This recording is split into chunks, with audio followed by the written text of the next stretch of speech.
I spent nearly $30,000 on a luxury family trip to Bali to celebrate 40 years of building everything I had. But when I arrived at the airport, my daughter-in-law smiled and said, "The flight is too long for someone your age."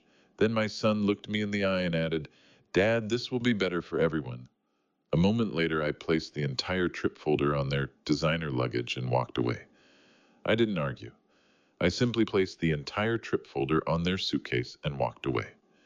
Because before their plane touched down in Bali, everything they thought they owned was about to disappear. This story isn't easy to tell. Before we begin, drop a comment for me. Have you ever had to choose between justice and love, yes or no? Your perspective might help someone else reading today. Quick note, some details have been shaped for reflection. What matters most is the lesson at its heart. At 60 years old, I have learned that the heaviest envelopes are never the thickest, and the one on my desk weighs more than 40 years of choices I can never take back. The study is dark at 5 in the morning. Chicago's summer light won't break the horizon for another hour, but I've been awake since 3, staring at the manila folder my private investigator delivered yesterday. Inside 8 months of surveillance photographs, offshore wire transfer records, and bank statements that document exactly what my daughter-in-law's family has been doing with my company's routing codes. I spread the contents across the mahogany desk my late wife Helena picked out 23 years ago. The investigator's note sits on top, typed on plain paper, with no letterhead. Subject: Finch Offshore Trust established 6 years prior to marriage, with operational accounts activated 14 months before the wedding. Recommend immediate legal consultation. Recommend immediate legal consultation. 14 months before Wilder married Soleil. Before my son brought her to Sunday dinners and introduced her as the woman who finally understood him. Before I welcomed her parents, Lillian and Zanos Finch, into my home and listened to their polished stories about charity work and import consulting. I had suspected something was wrong 6 months into the marriage. Small things at first: Wilder asking about client routing schedules he'd never cared about before, Soleil's questions about our Bali operations, delivered with too much casual precision. By month 8, I'd hired the investigator. By month 12, I knew my son was either a fool or an accomplice. Beneath the recent surveillance photos lies a second envelope, smaller, yellowed with age, sealed 22 years ago, with packing tape that has turned brittle and brown. I run my thumb across the edge but don't open it. Not today. That truth can wait. The bathroom light flicks on down the hall. For a moment, I think Helena is still here, preparing for another day of telling me I work too much and love too little. But Helena has been gone for 6 years, and the only person in this townhouse is the 60-year-old man who built a logistics empire, moving freight across 18 states, while his son grew up in the spaces between business calls. I whisper to the empty room, "Helena, I hope you'd forgive me for what I'm about to do." The surveillance photos tell the story, my son won't. Wilder meeting Lillian Finch at a downtown cafe 3 times in April. Soleil entering a building in the financial district that houses exactly one business, a Cayman Islands shell corporation. Wire transfers moving through accounts my company uses for client payments, rerouted through servers in Bali, disappearing into offshore structures that didn't exist 2 years ago. $12 million. That's the number the forensic accountant estimated last week. 12 million siphoned across 8 months through routing changes only someone with internal access could execute. I told myself one last time, he's still my son, he just needs to choose. The clock reads 6:00 a.m. I slide the yellowed envelope face down into the bottom drawer lock, the surveillance evidence in my messenger bag, and stand. Today is July 1st, 2023, the day my family was supposed to fly to Bali together for Sloane's birthday trip. The day I would watch my son either confess or confirm his betrayal. I lock the townhouse door behind me and do not look back. The past is not a place I can afford to visit today. O'Hare International Airport Terminal 5 smells like coffee and recycled air. I arrive at 7:15 a.m., 45 minutes before our scheduled flight, and immediately see them clustered near the check-in counter. Wilder stands with his phone gripped tight, his eyes locked on the departures board anywhere but the entrance where I'm walking through. He's 32 years old, my son, wearing the navy blazer I bought him for his consulting job interviews 3 years ago. The job he quit after 6 months because he said corporate work didn't fulfill him. Beside him, Soleil, 30, with designer sunglasses pushed up into her dark hair and a smile that looks practiced in the mirror. She's scrolling through her phone with the kind of studied casualness that comes from knowing exactly what's about to happen. And then I see them. Lillian and Zenos Finch, standing beside matching Louis Vuitton luggage that costs more than most people earn in a month. They were never part of this trip. Lillian Finch is 58, with gold-plated nails resting on the handle of her suitcase and an expression of satisfied stillness.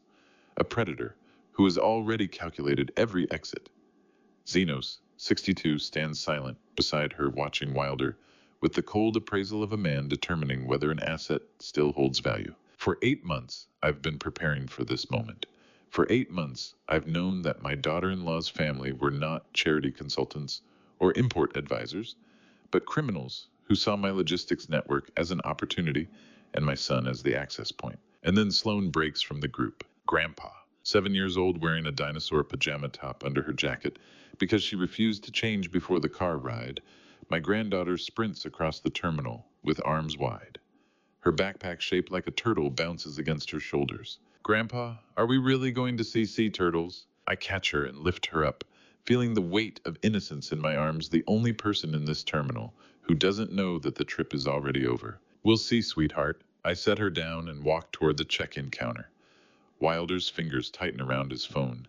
Soleil's smile doesn't waver. The Finches stand perfectly still. I keep my voice steady. Good morning, Wilder. I see we have additional travelers today. My son's response comes too quickly. The rehearsed cadence of a man who's been practicing this conversation in his head. Dad, yeah, there's been a small change to the arrangements. How does a father measure the exact moment his son stops being a victim and becomes an accomplice? I set my messenger bag down on the polished terminal floor. Sloane tugs at her mother's hand and asking something about window seats. Zenos Finch shifts his weight a minute adjustment. That tells me he's calculating whether I've already figured it out. Lillian's gold nails drum once against her luggage handle. Wilder's eyes finally meet mine for half a second before darting away. I wait, because the people who truly hold power never have to ask the question first. Soleil moved toward me with the kind of practiced confidence that comes from rehearsing a script so many times you forget it's theater. She stopped 3 feet away, close enough that nearby travelers could hear. Her smile carried the warm, apologetic quality of someone delivering bad news they didn't create. Vernon, we need to talk about a small adjustment. I said nothing. Silence forces the other person to fill the void, and in filling it, they reveal everything. She glanced back at Wilder, who stared at his phone. He didn't look up. Lillian adjusted her sunglasses. Zenos shifted his weight. My parents are coming on the trip instead of you, Soleil said, her voice pitched for maximum public sympathy. The flight's just too demanding for someone your age. 13 hours the time change. All that walking, we think it would be better this way. Someone your age. A woman with a rolling suitcase slowed, pretending to check her phone while watching. An elderly couple at the adjacent counter exchanged glances. This was the cruelty they wanted, not just theft, but public humiliation. I looked at Wilder. My son finally met my eyes for 2 seconds before his gaze slid away. Dad, come on, he said, voice carrying exasperation. You know how you can be sometimes. It'll be better this way. How you can be. Too old, too slow, too demanding. 5 words that turned 40 years of fatherhood into a burden they were graciously relieving. Sloane peeked from behind Lillian's coat, her 7-year-old face confused. She started to speak, probably to ask why Grandpa wasn't coming, but Soleil's hand came down on her shoulder. Be quiet, sweetheart, adults are talking. I reached into my messenger bag and pulled out the thick folder printed tickets, villa confirmations, resort, vouchers, rental car reservation, restaurant, recommendations. Everything organized with tabs because I'd wanted this trip to be perfect. I set it carefully on Lillian's designer suitcase. Have a wonderful trip. My voice came out level, almost pleasant. I nodded once to Wilder, turned and walked toward the escalators. Behind me, Soleil's relieved exhale. Lillian murmuring something approving to Zenos. The elderly couple whispering, poor man, how awful, but I didn't look back. Because a man who looks back is a man who still believes negotiation is possible. The escalator carried me to the second floor. Terminal 5's observation lounge sits above the main concourse, floor-to-ceiling windows overlooking security checkpoints and gates. I ordered black coffee and took a seat by the window.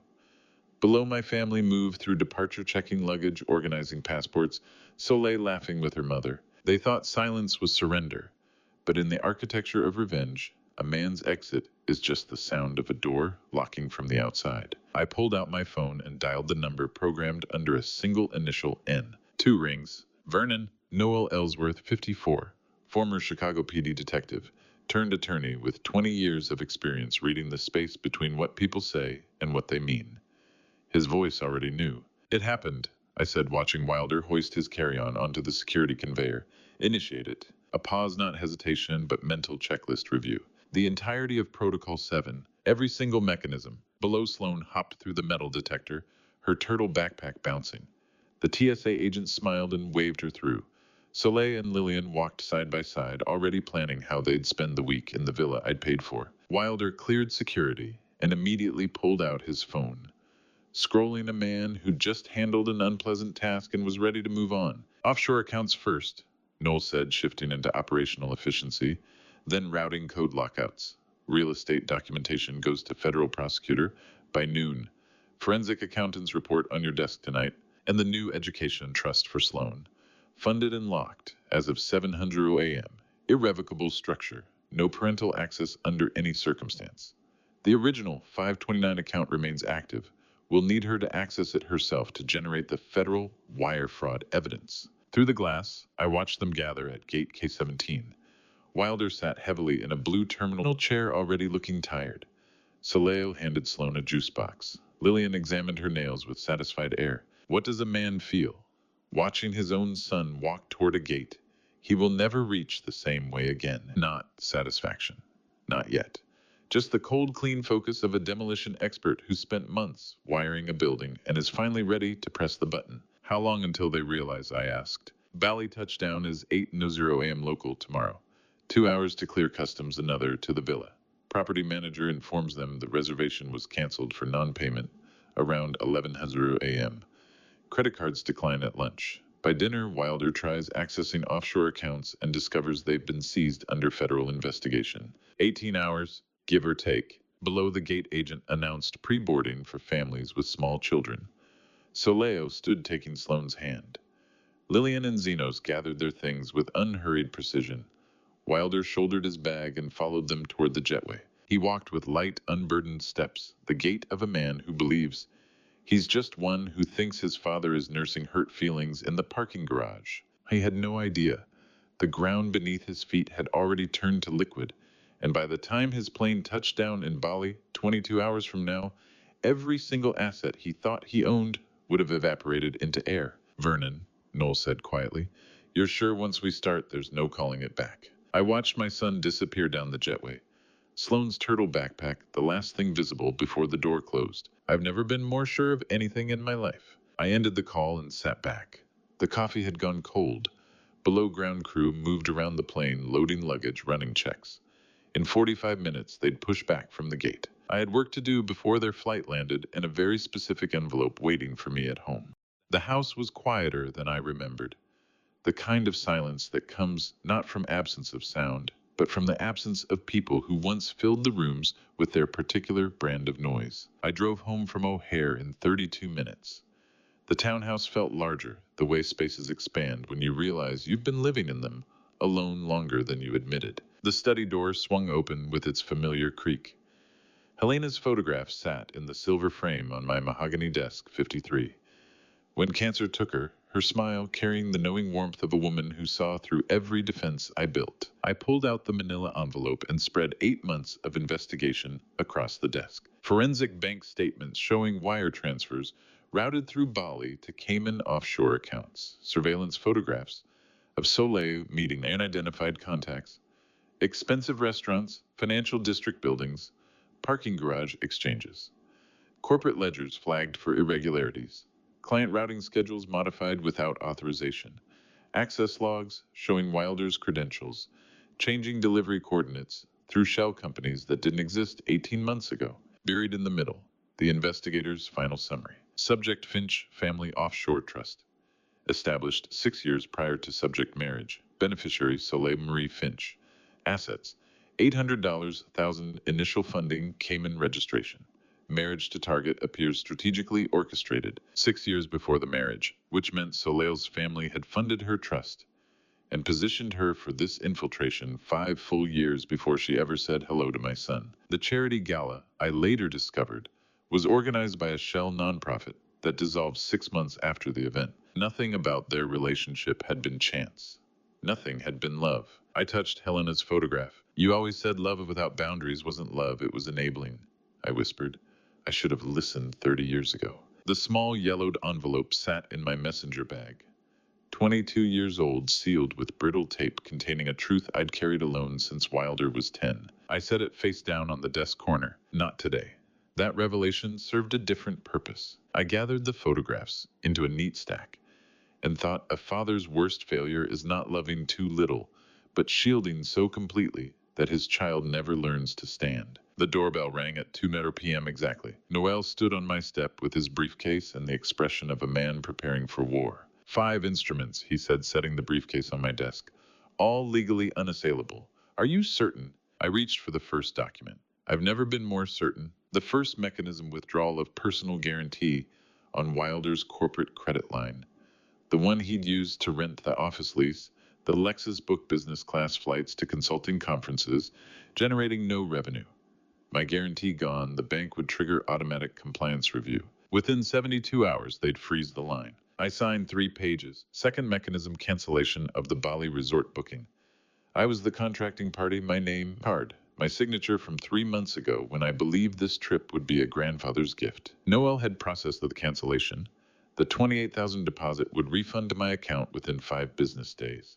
What about the family when they arrive? Noel asked. They'll discover the reservation doesn't exist. Third mechanism, vehicle repossession. The Lexus wasn't Wilder's, it was corporate property leased under Townsend Freight Solutions. With me as guarantor and sole officer, I signed the repossession order. The vehicle would be recovered within 10 days. Termination effective August 1, 2023.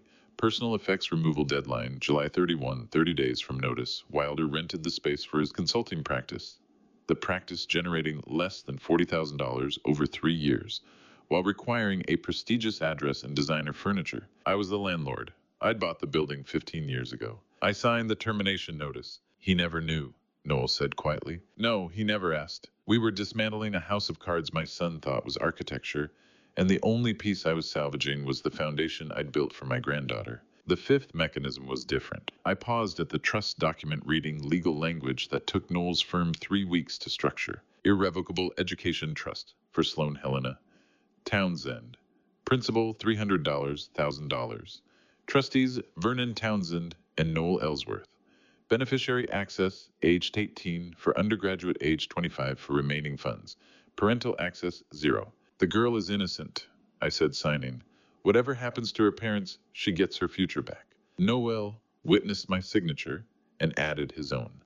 Not $1 could be touched by Wilder or Soleil, regardless of bankruptcy, divorce, or criminal prosecution. Sloane's real college fund, not the account her mother had drained, was protected. Noel closed his briefcase and checked his watch. By the time their plane touches down, every mechanism will be active.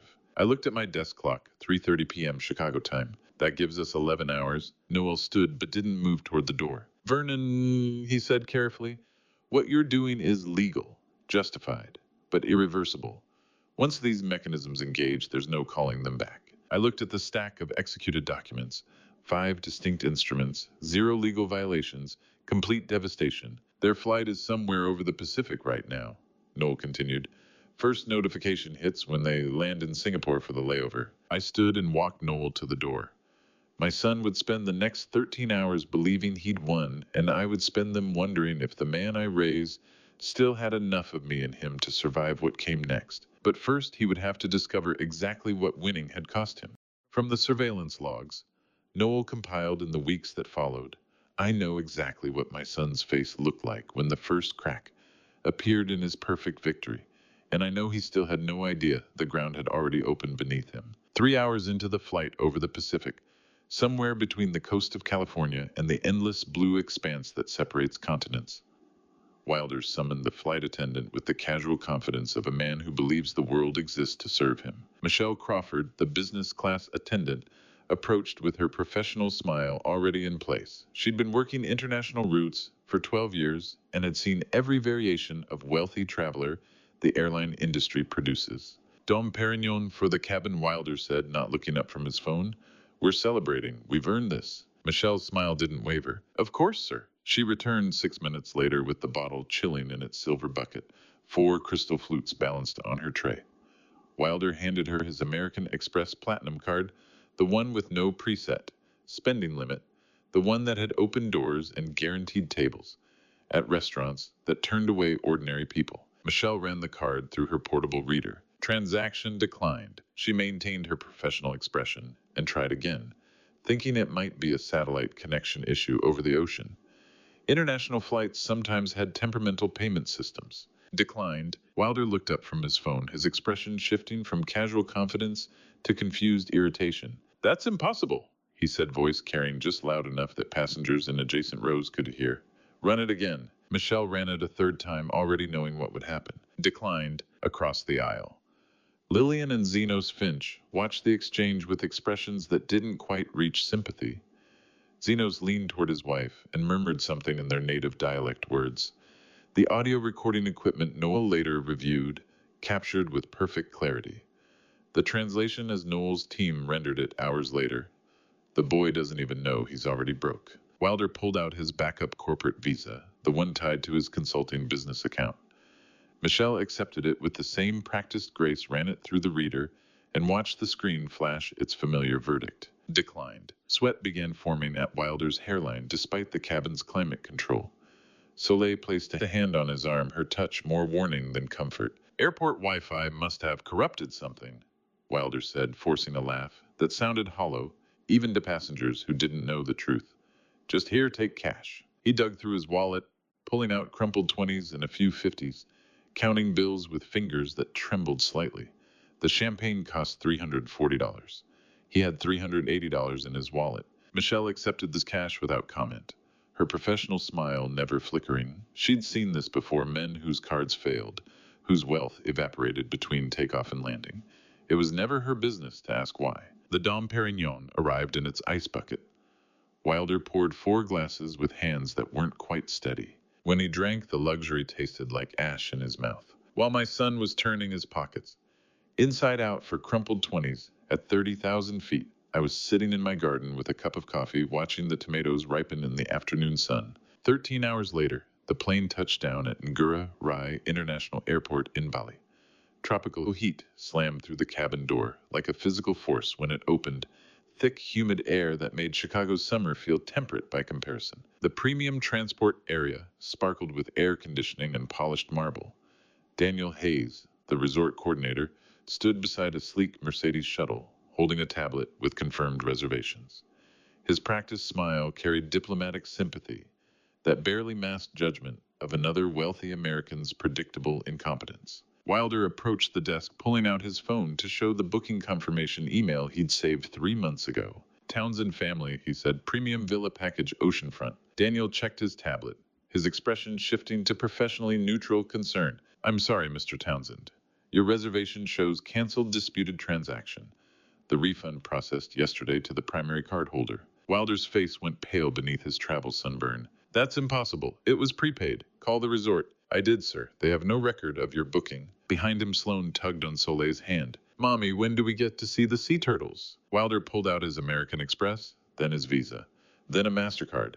I didn't even know he carried. Daniel ran each one through the payment terminal with decreasing optimism. Declined. Security alert. Transaction denied. Contact card issuer. The words appeared in sequence like a digital execution. Sir, Daniel said carefully, I'm afraid I'll need to notify airport security about the payment failures. Standard protocol for financial discrepancies. 2 immigration officers materialized with the quiet efficiency of people who'd done this before. Polite, professional, absolutely inflexible. Standard financial verification, please, the shorter officer said, gesturing toward a glass-walled office near the customs area. Multiple payment failures trigger review protocol through the airport's floor-to-ceiling windows. Ordinary families in resort wear climbed aboard shuttles, heading toward paradise oceanfront villas. Infinity pools, the tropical luxury Wilder had promised his daughter for weeks. What does it feel like to realize you're stranded in a foreign country with a 7-year-old child? No money, no hotel, and in-laws who are already calculating the exact moment to abandon you. Inside the sterile compliance office, fluorescent lights hummed overhead. An officer typed Wilder's passport information into a computer that connected to international financial databases. The screen displayed a series of flags and alerts that made the officer's eyebrows rise slightly. Sloane sat on a hard plastic chair, swinging her legs, her turtle backpack resting beside her. "Daddy, when can we go swimming?" Wilder didn't answer. He was staring at his phone, trying to access his bank accounts, watching loading screens that refused to resolve into numbers he recognized. Across the small office, Lillian Finch quietly opened her designer purse and counted a thick stack of cash she'd been carrying all along. U.S. hundreds, crisp and sequential, totaling at least $10,000 in emergency reserves. She didn't offer Wilder a single bill. Zenos watched his son-in-law's public collapse with the cold assessment of an investor reviewing a failed asset. The calculation in his eyes was simple: how much longer before they cut their losses and moved on. Outside, the shuttle buses pulled away toward five-star resorts. Inside, the immigration officer picked up his phone to call someone from financial crimes. My son still hadn't called me, but he would soon when he discovered the next layer of what I'd taken away. According to Noel's field surveillance team, my son visited 7 ATMs across Seminyak in the span of 90 minutes. And with each mechanical beep of denial, I watched a 32-year-old man's entire identity peel away like cheap paint. The immigration officers had released them after 2 hours. No charges, just polite warnings about adequate travel funds and a formal notation in the entry log. But the real damage was only beginning. Wilder walked through blistering morning heat, his dress shirt soaked with sweat, Soleil trailing behind on her phone. The first ATM was outside a convenience store. Transaction denied. He tried 6 more. Mandiri, Siambi Nayega, Permata Bank. Every machine spat out the same thermal-printed verdict. Finally, he collapsed on a concrete curb outside a 7-Eleven and opened his banking app with trembling fingers. The truth was right there in details he'd never read. Primary account holder, Townsend Freight Solutions. Tax ID, Vernon's corporate number. Sub-account authorized user, Wilder J. Townsend. "Sol," he said, voice hollow. "The account says sub-account holder. What does that mean?" Soleil didn't answer. She was speaking in rapid phrases, too quiet to hear. Wilder pulled up his American Express details. Primary card holder, Vernon Townsend. Authorized user, Wilder J. Townsend. Credit extended based on primary card holder income and assets. His hands shook. The Lexus registration next. Registered owner, Townsend Freight Solutions, Inc. Corporate asset classification, executive vehicle. The River North office lease. Landlord, VHT Properties, LLC. Beneficial owner, Vernon H. Townsend. He sat on that curb for 20 minutes while tourists streamed past with resort wristbands and carefree smiles, and asked himself a question 15 years too late. "It was never mine," he whispered. "Nothing was ever actually mine. I once told my son that a man who builds his house on borrowed land should not be surprised when the true owner asks for the keys back. I just never thought I'd be the landlord holding the eviction notice." By midday, desperation had stripped away whatever pride Wilder had left. Noel's surveillance contact tracked my son to an upscale beachfront restaurant where Lillian and Zenos had secured rooms using their private cash reserves. The restaurant was polished teak and ocean views, where a single cocktail cost what a local family earned in a week. Lillian sat with her back to the entrance, designer sunglasses in her hair, a mimosa sweating in the tropical heat. Zeno stared at the surf with the expression of a man reviewing disappointing returns. Wilder approached with the hunched posture of someone about to beg. "I just need a short-term cash injection," he said, trying to keep his voice steady. 5,000, once the bank resolves this." Zenos cut him off without turning. "We were led to believe you were competent," he said, each word a formal verdict. "We were misinformed." Wilder swallowed and tried again. "It's a temporary glitch. My father must have..." Lillian raised one finger toward the waiter. Not a wave, not acknowledgement, just a single finger with casual arrogance. The waiter appeared, refilled her mimosa, and disappeared. She never looked at Wilder. The directional microphone Noel's contact had planted in the decorative palm captured everything, including the moment Wilder walked away, and Lillian leaned toward her husband, speaking in their native dialect. The translation came 3 hours later. "Tell her to clean up the loose ends. This boy is no longer of any use to the organization." Listening to that audio intercept from 6,000 miles away, I felt something I hadn't expected. Not satisfaction, but the cold realization that I'd accidentally delivered my son directly into the hands of people far more dangerous than me. I played the recording twice more, my coffee growing cold. Zenos responded, "She'll want confirmation about the timeline." "Lillian, tell her to accelerate. The asset extraction is complete. The liability needs to be resolved before he becomes a federal problem." Noel called within the hour. Vernon, he said without preamble. The translation team flagged the terminology, clean up loose ends in their dialect. It's appeared in 3 prior federal organized crime investigations. It's not metaphorical. I walked to my study window, watching children draw chalk pictures on the sidewalk. Meaning your son just got classified as disposable by a criminal organization that's been operating for 15 years. The Finch family isn't just theft and fraud. They're connected to networks that make people disappear. I thought about Sloane, 7 years old, probably in some budget motel, asking about sea turtles. How long do we have? The intercept says accelerate the timeline. Days, most likely. A week at most before they decide he's a liability they can't manage remotely. I looked at the legal documents on my desk. 5 mechanisms designed to teach my son about independence and consequences. No one had accounted for the possibility the lesson might get him killed. Noel, I said quietly, I need you to activate Protocol 8. The federal package, everything, seal the offshore account documentation, freeze the federal filing package, and get your security network to Bali immediately. The FBI briefing we handle in person. I need to be the one to walk that into Hartley's office myself. And I need local security in Bali watching him around the clock. Noel was quiet for a moment. This changes the entire operation. I know. You'll be exposing your own involvement. I don't care, I said. He's still my son. But Wilder still didn't know the most dangerous truth of all, that his wife had been recording every conversation for months.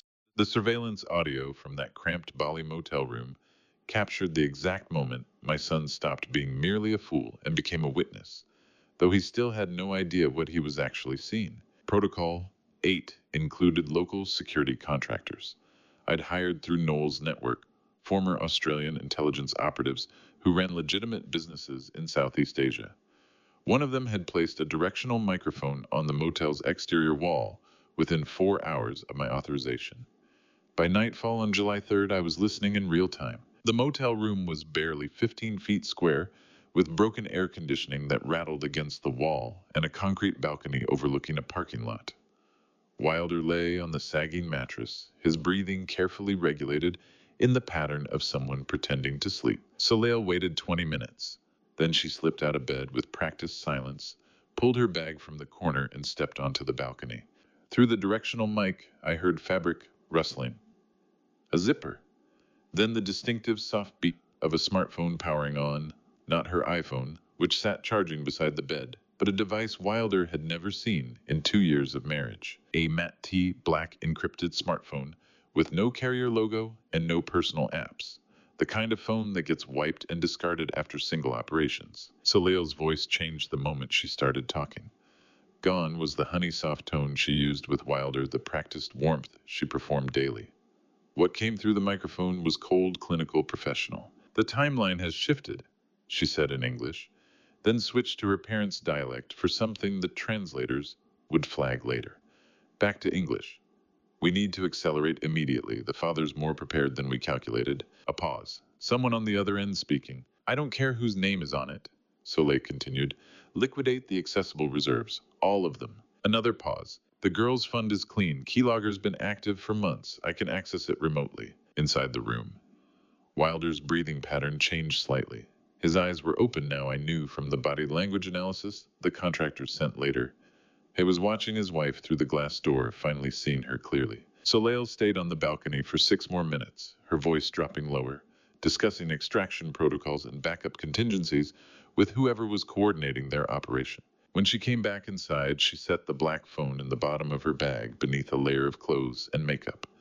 Then she climbed into bed beside Wilder, her voice returning to that soft, comforting tone. Can't sleep, baby. It's just the heat. Come here. Wilder kept his breathing steady, eyes closed, choosing not to confront what he'd just witnessed. My son lay in that dark room, pretending to sleep, finally seeing his wife clearly for the first time, and I sat 6,000 miles away in my study, already knowing it was too late to unsee what had been revealed. The federal crime happened at 8:47 a.m. Chicago time on July 4th. I was in my garden checking the tomato plants I'd started from seed in April. My phone buzzed with it. I'd set up months ago when I first understood the scope of what Soleil's family was capable of. Unauthorized access detected. Account Sloane Vernon Townsend 52010 Education Fund. Withdrawals signed down under $500. Current balance, 0. I stared at that zero for 30 seconds. The morning sun warm on my neck, watching the numbers that meant my granddaughter's college fund. The real one I'd been funding since she was born had just been stolen by her own mother. I called Noel immediately. She just committed federal cybercrime, I said without preamble, against her own daughter. Noel was already pulling up the access logs. Computer Fraud and Abuse Act, he confirmed. Unauthorized access to protected computer systems. The keylogger installation alone is a felony. The theft is wire fraud. If she moved it offshore, and she did, I'm seeing the routing now. That's money laundering. How much evidence do we need? Vernon, we have enough to prosecute her right now. The question is whether we wait for the full network or cut her off before she does more damage. I looked at my phone screen. The account showed a complete transaction history. 7 years of monthly deposits.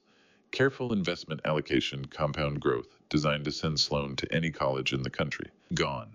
Liquidated to finance her mother's escape from consequences. Let it play out, I said. I want everything. At that exact same moment, 8:54 a.m., according to the timestamp logs, 7-year-old Sloane sat in a budget motel room in Seminyak, cross-legged on the stiff bedspread drawing with the travel crayons she'd packed in her turtle backpack.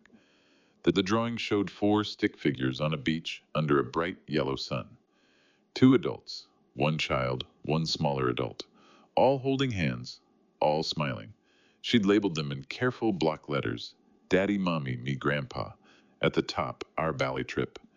She had drawn 4 stick figures holding hands under a bright yellow sun, and somewhere in Bali, her mother was systematically erasing the financial foundation that would have sent that little girl to college. I pulled up the surveillance logs that evening, reviewing the timeline Noel had compiled. 8:47 a.m. Chicago time, Soleil executes unauthorized access and theft of Sloane's college fund. 8:52 a.m. federal banking alert triggers on my phone. 8:54 a.m. I call Noel to document the crime. 9:03 a.m. field team confirms Sloane in motel room unharmed, unaware. In the span of 7 minutes, a mother stole her daughter's future while her daughter drew a picture of the family trip they were supposed to be on together.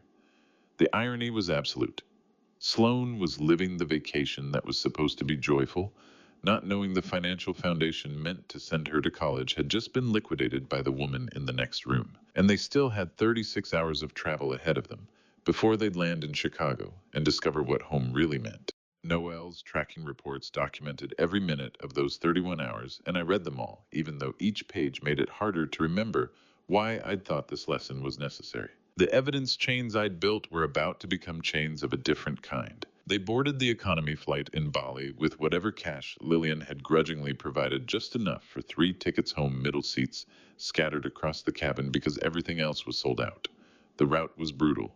11 hours to Singapore layover, 8 hours to Tokyo layover, 13 hours to Chicago. 31 hours of pressurized air and recycled suffering. Wilder sat in 32, Soleil in 32F, Sloane wedged between strangers 3 rows ahead because the airline couldn't seat them together. The first leg was quiet. Wilder tried to sleep his phone in airplane mode, temporarily protected from whatever was waiting in his inbox. But layovers require Wi-Fi, and Wi-Fi brings truth. Singapore Changi, airport 4:47 a.m. local time. Wilder's phone connected to the free network and immediately started buzzing. Email from Merchant Services.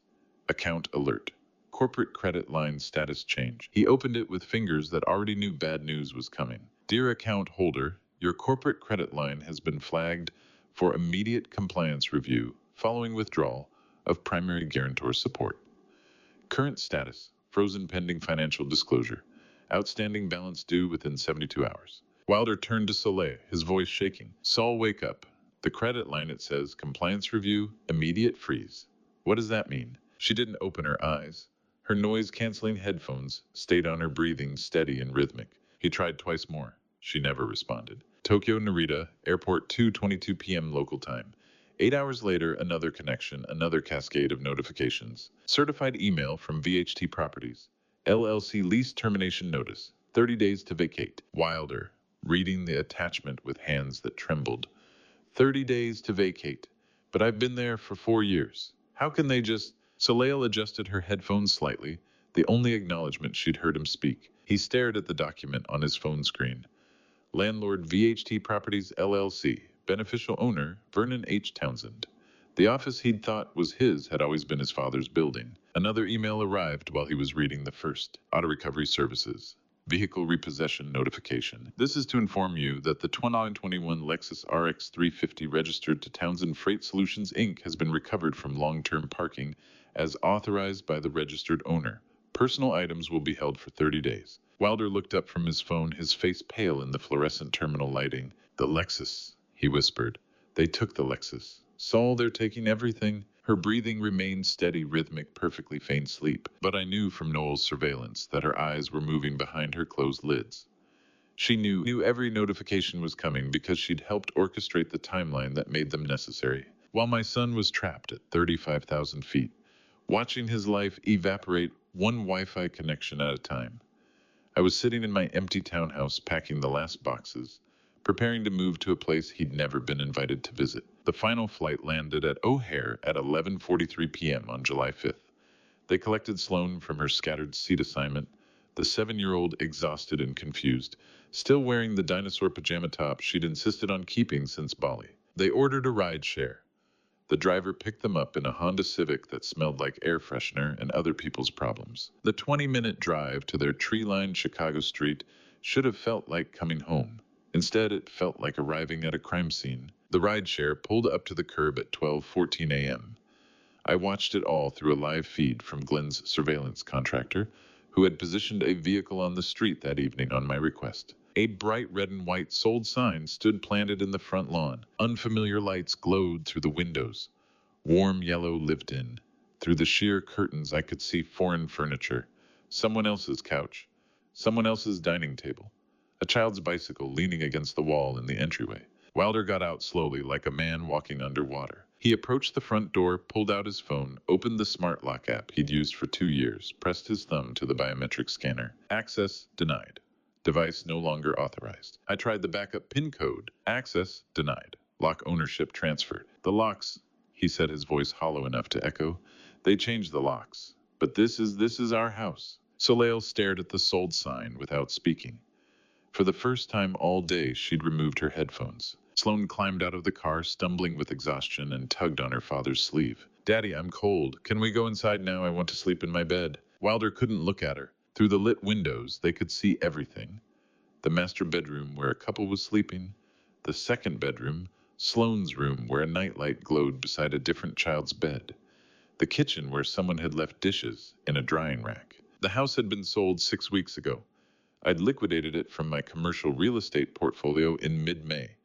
The same week, I first received confirmation that Soleil's offshore accounts were active and the theft was accelerating. The airport confrontation wasn't the beginning.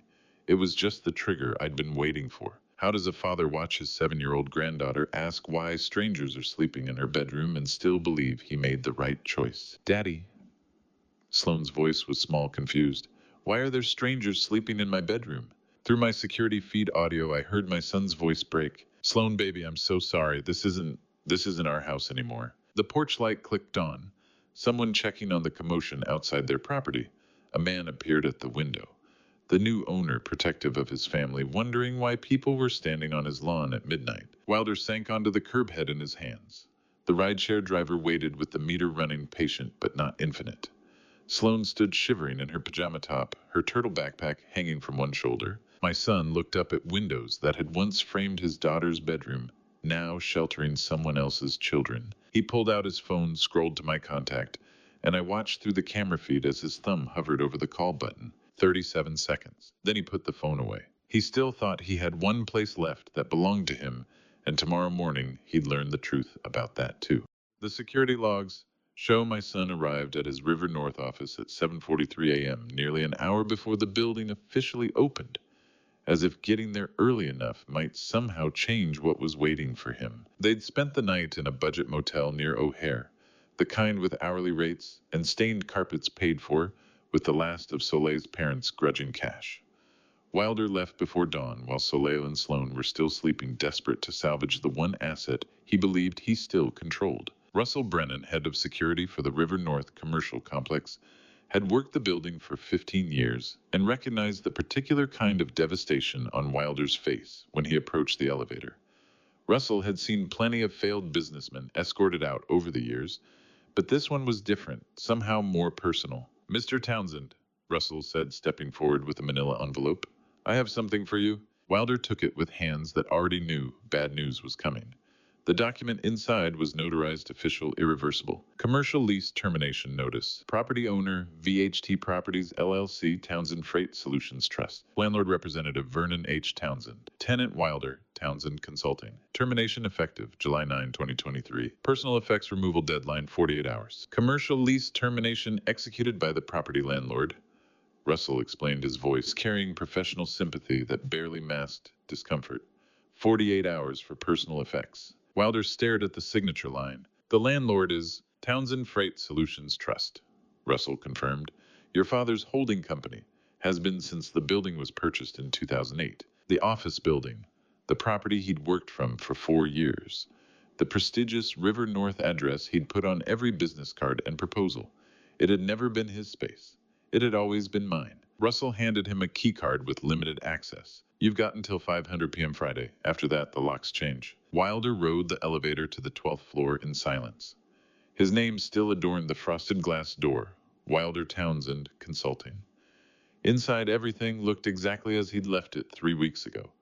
The standing desk, the Herman Miller chair, the university degrees hanging on the wall in expensive frames. But on the desk, centered perfectly, sat a single framed photograph. His college graduation, May 2013.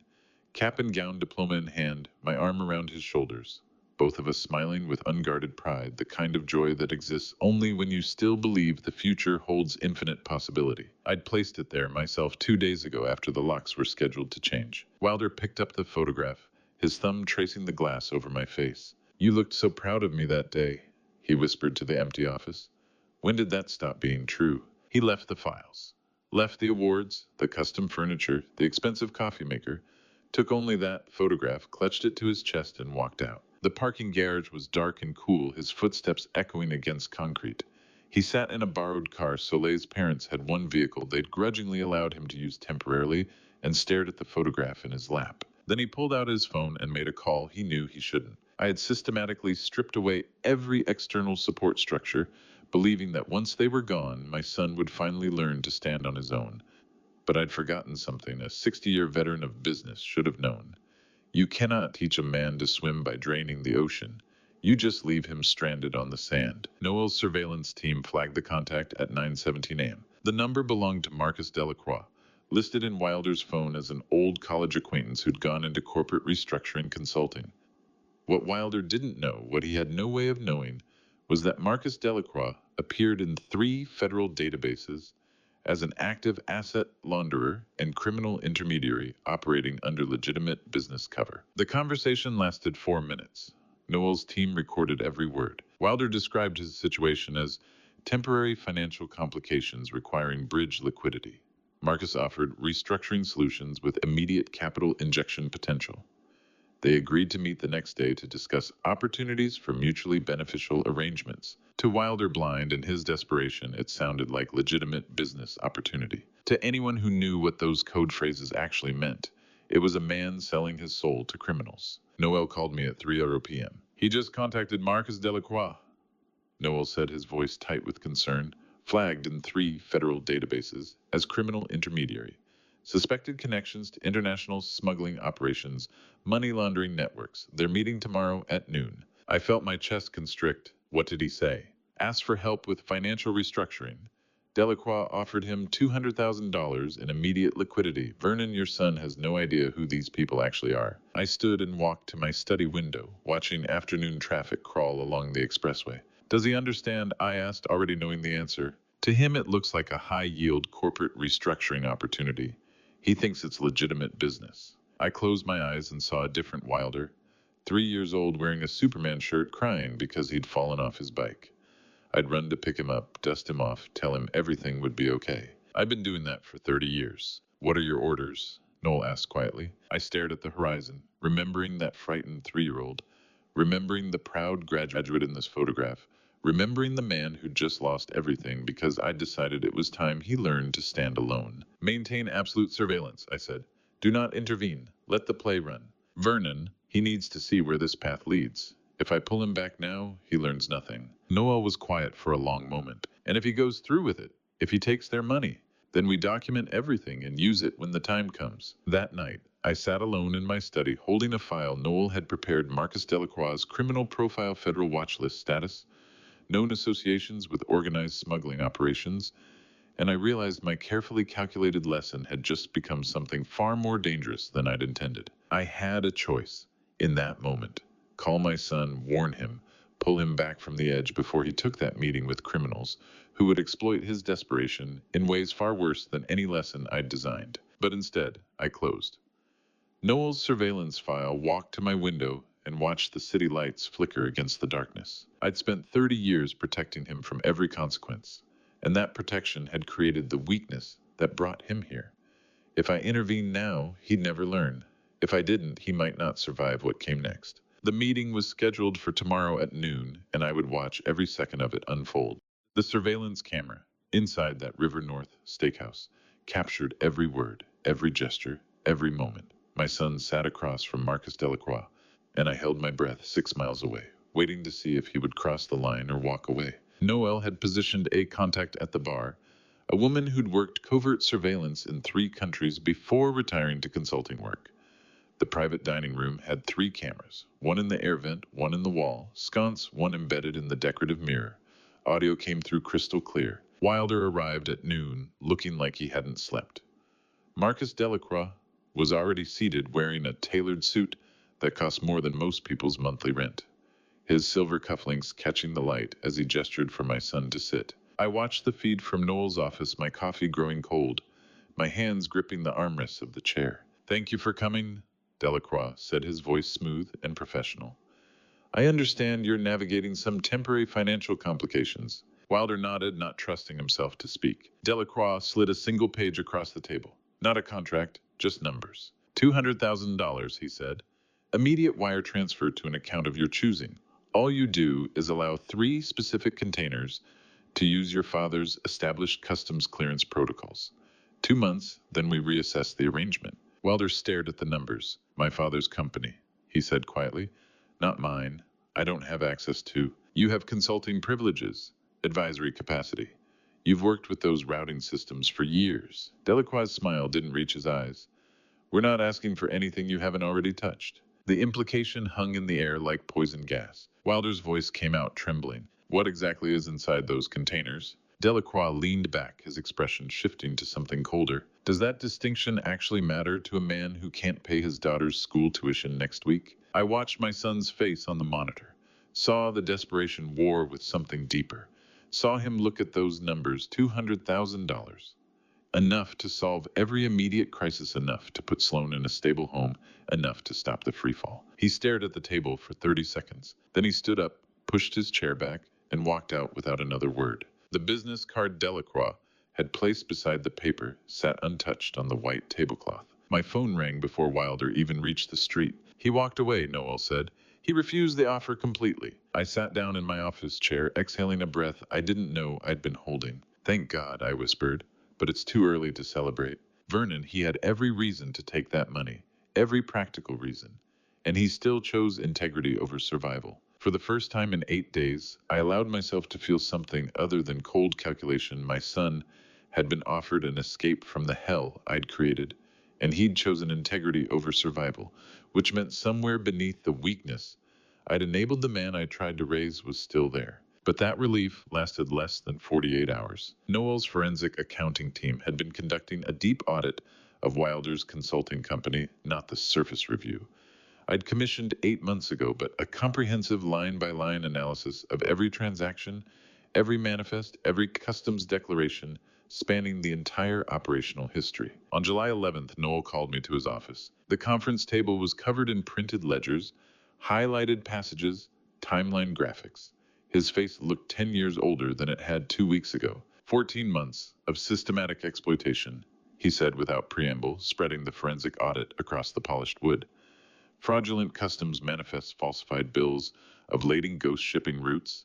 Your son's company has been a criminal asset for over a year. I felt my blood turn to ice. Federal trade violations, import fraud, customs evasion.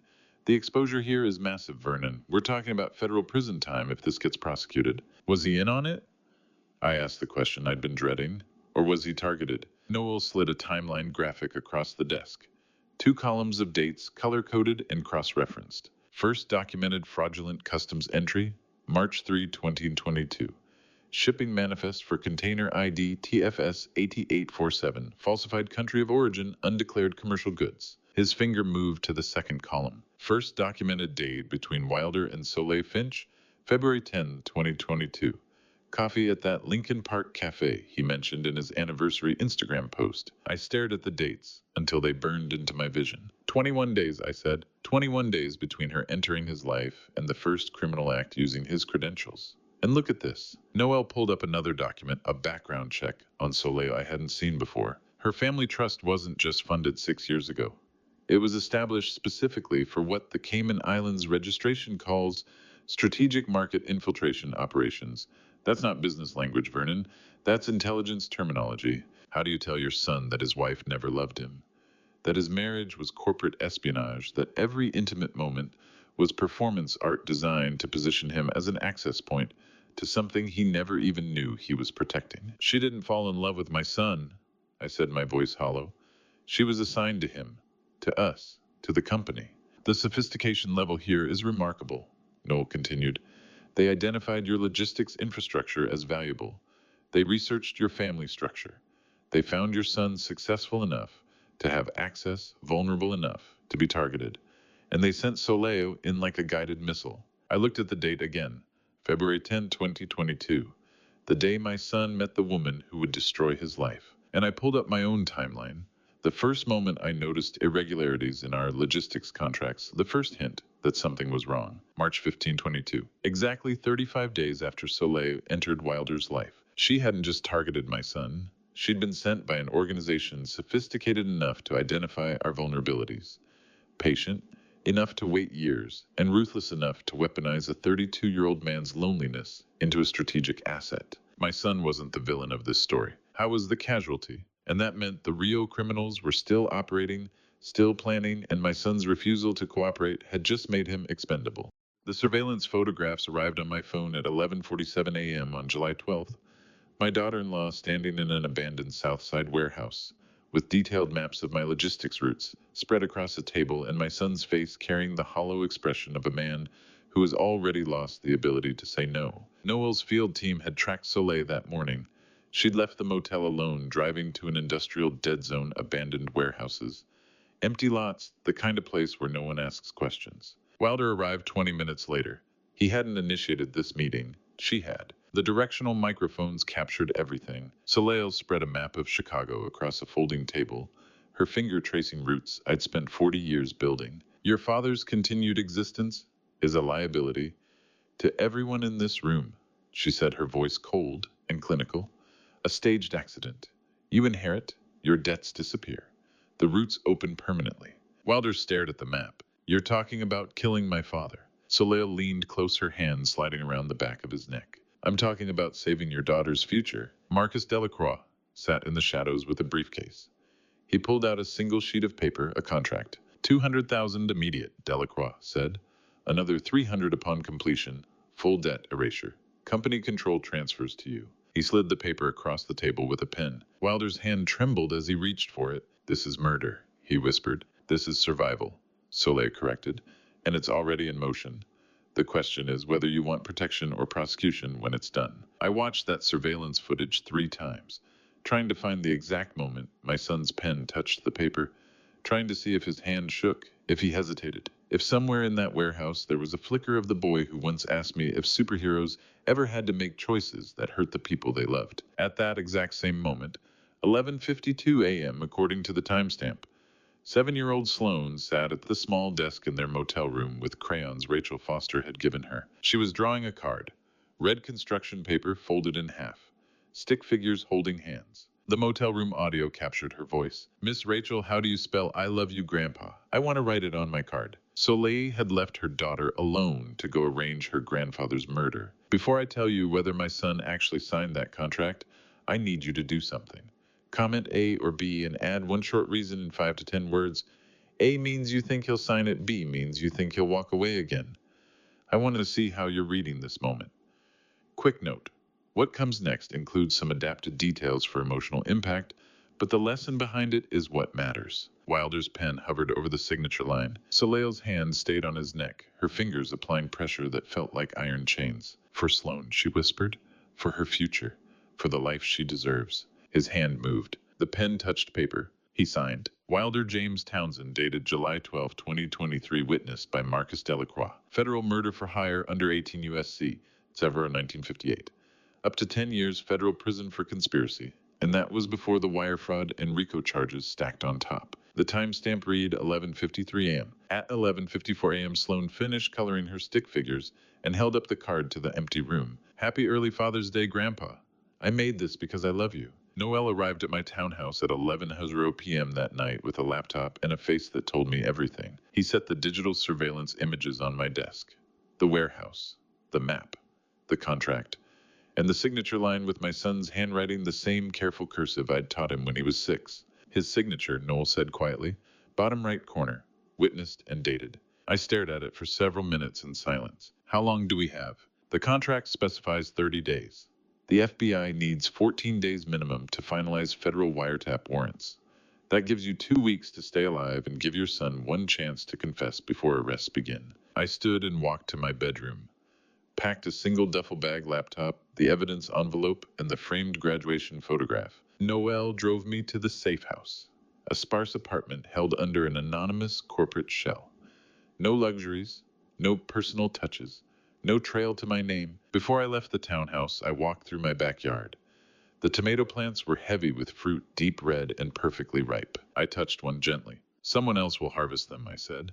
It doesn't matter anymore. A father spends decades building a garden, tending every plant with careful hands, only to abandon it overnight because the soil has turned to poison, and the hardest part is knowing you're the one who chose the fertilizer. The safe house had no windows facing the street, no neighbors who could identify me, no trail. I set the graduation photograph on the bare counter, both of us smiling, both innocent. 14 days, I said to Noel.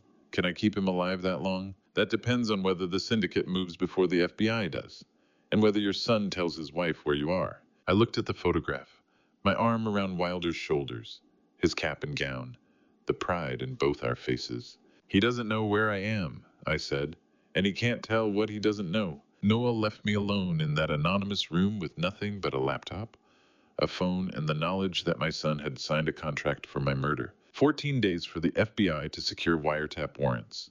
14 days to give my son one final chance to confess voluntarily before tactical teams kicked down doors. I wondered if either of us would survive what came next. But first, I needed to call in a debt from 15 years ago. There are debts in this world that can't be measured in currency. And on the morning of July 14th, I walked into the FBI Chicago field office to collect one I'd earned 15 years ago when I chose integrity over a 7-figure bribe. The debt belonged to Blake Hartley, Assistant Special Agent, in charge of the FBI Chicago field office. 15 years ago, he'd been a rookie investigator, working a contraband smuggling case that had gone cold. I discovered evidence buried in my logistics routing records, proof that 3 of my independent contractors were moving illegal goods through legitimate shipments. I could have buried it, could have taken the 7-figure payment the smugglers offered for my silence. Instead, I called the FBI hotline and handed over everything. 7 arrests, 14 years of combined federal prison time. My company took a financial hit from the publicity, but I'd slept well at night. Blake Hartley had never forgotten. He stood when I entered his office, older now, but with the same sharp eyes. Vernon, he said, extending his hand, 15 years. I've never forgotten what you did for us. You risked everything and asked for nothing. I set the files on his desk. 8 months of investigation, surveillance photographs, financial forensics, and the murder for hire contract with my son's signature. I'm asking now. He opened the first folder. His jaw tightened as he read. Your own son signed this. He's being manipulated by professionals, I said, keeping my voice steady. I need 14 days and one chance for him to walk in voluntarily. Hartley spread the documents across his desk. The contract, the ledgers, the offshore account structures, the surveillance logs showing Soleil's meetings with known criminal intermediaries. This is a federal murder for hire charge, he said carefully. Minimum 10 years, likely 25 to life given the conspiracy elements. That's not something I can wave away. I'm not asking you to wave it away, I replied. I'm asking you to give him a choice. The night before you execute, warrants let Noel contact him with an offer, walk in voluntarily, sign a cooperation agreement, provide testimony against the actual organizers, substantial assistance departure under federal sentencing guidelines. Hartley leaned back in his chair. You're talking about reducing exposure from 20 years across stacked charges to what, 7 to 10 with full cooperation. If he cooperates fully, if he provides actionable intelligence, if he testifies. I can't guarantee outcomes, Vernon. Federal sentencing guidelines are strict. I'm not asking for an outcome, I said. I'm asking for a choice. One chance to do the right thing before tactical teams kick down his door. Hartley studied me for a long moment. 14 days to map the network and secure Title III wiretap warrants, he finally said. We'll need to coordinate with financial crimes, organized crime, possibly international operations. This isn't just your family, Vernon. This is bigger. How much bigger? Give me 48 hours. I'll show you. I walked out of that first FBI meeting knowing I'd crossed a line I could never uncross. I just handed my son over to the federal government, and no matter how many times I told myself it was the only way to save him, it still felt like the ultimate betrayal. 2 days later, Hartley summoned me to a secure briefing room in the FBI headquarters basement. No windows, soundproofed walls, a conference table covered in classified files marked with red diagonal stripes. Noel came with me. We sat across from Hartley and two financial analysts whose names we weren't given. The lead analyst opened her laptop and projected a network diagram onto the wall screen. Boxes and arrows connecting shell companies across 6 countries. $4.2 million, she said without preamble, laundered through your son's consulting company over 14 months. Structured currency exchanges, falsified customs declarations, offshore routing through Cayman Islands intermediaries. I stared at the numbers. Your son's company was perfect infrastructure, the analyst continued. Established customs clearance protocols. Federal compliance history. 0 red flags. They inserted fraudulent manifests into legitimate shipment flows, and nobody noticed because the volume looked normal. Hartley pulled up another slide. This is the part that changes everything, he said. We've been running a 3-year Department of Justice investigation into an international organized crime network. Money laundering, smuggling, extortion, the works. Multi-jurisdictional task force across 6 countries. The slide showed a family tree of shell companies. At the center, a trust established in the Cayman Islands in 2016. Beneficiary Soleil Marie Finch. Funding source multiple offshore accounts flagged in federal organized crime investigations. 6 years before she met your son, Hartley said quietly. Her family's wealth wasn't earned through legitimate business. It was provided by the same criminal network we've been tracking. And the trust was established with one purpose: strategic market infiltration. I felt my blood turn to ice. She didn't meet my son and see an opportunity, I said slowly. She was assigned to him years before they ever spoke. Correct, the analyst confirmed. They identified your logistics company as valuable infrastructure. They researched your family structure. They found your son successful enough to have access, vulnerable enough to be targeted, and they sent her in. How long does it take to destroy a man to identify his loneliness? Weaponize his vulnerability, marry him, bear his child, steal his future, and frame him for federal crimes, and still smile at him every morning over breakfast. Noel spoke for the first time. The marriage itself was criminal conspiracy. From day one, Hartley confirmed. Which means your son isn't the mastermind, Vernon. He's collateral damage in an operation we've been tracking across 6 countries. But he's still guilty under federal law, I said. He signed that contract. He authorized those fraudulent manifests, even if he didn't understand what he was authorizing. Yes, he's guilty. The question is whether he understands what he's actually part of, and whether he'll turn on them before they eliminate him as a liability. I thought of that audio intercept from Bali. Lillian telling Xenos to have their daughter clean up loose ends. How long does he have? Days, Hartley said. Maybe a week. They know he refused the first criminal offer.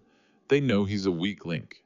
And they have a history of resolving weak links permanently. I stood up, my legs unsteady. I need to see my granddaughter one more time before the world collapses. I needed to see my granddaughter one more time before the world collapsed. And on July 17th, 3 days after handing my son over to the FBI, I violated every protocol Hartley had given me by driving to Lincoln Elementary School at 3:15 p.m. The parking lot was filled with parents in minivans and SUVs, children streaming out with backpacks bouncing against their shoulders. I parked at the far end in a rental car registered to one of Noel's shell companies wearing a baseball cap and sunglasses that made me feel ridiculous and conspicuous. Sloane saw me before I saw her. She broke away from the line of children walking toward the pickup area and ran across the parking lot with her turtle backpack flying behind her, her 7-year-old legs pumping as fast as they could carry her. Grandpa. I got out of the car and caught her as she threw her arms around my waist, her face pressed against my shirt. Hey, sweetheart, I said, my throat tight. I missed you. She looked up at me with those wide brown eyes that saw too much. Grandpa, is Daddy in trouble? Is he okay? I knelt down so we were eye to eye, my hands on her small shoulders. What makes you think Daddy's in trouble? She bit her lip the way children do when they're trying to decide if telling the truth will get someone in trouble. At the airport, she said quietly. Before we got on the plane, Daddy was scared. He wasn't mean like Mommy said. He was just really, really scared. Something shifted in my chest. Tell me what you saw, Sloane. She looked down at her shoes, her voice dropping to almost a whisper. I was kneeling down talking to me, and his hands were shaking, like when I get scared before a big test and my hands shake. And I asked him, why are you crying, Daddy? And he said, I'm not crying, baby. But he was, just a little bit. I closed my eyes and saw it. The airport terminal. My son kneeling beside his daughter, while I walked away in controlled fury, believing he'd chosen this betrayal willingly. What else did he say? He said, be good for Grandpa. And then he hugged me really tight, like he was saying goodbye forever. I pulled Sloane close.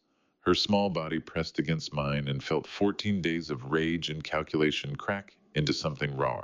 My son hadn't been cruel that day.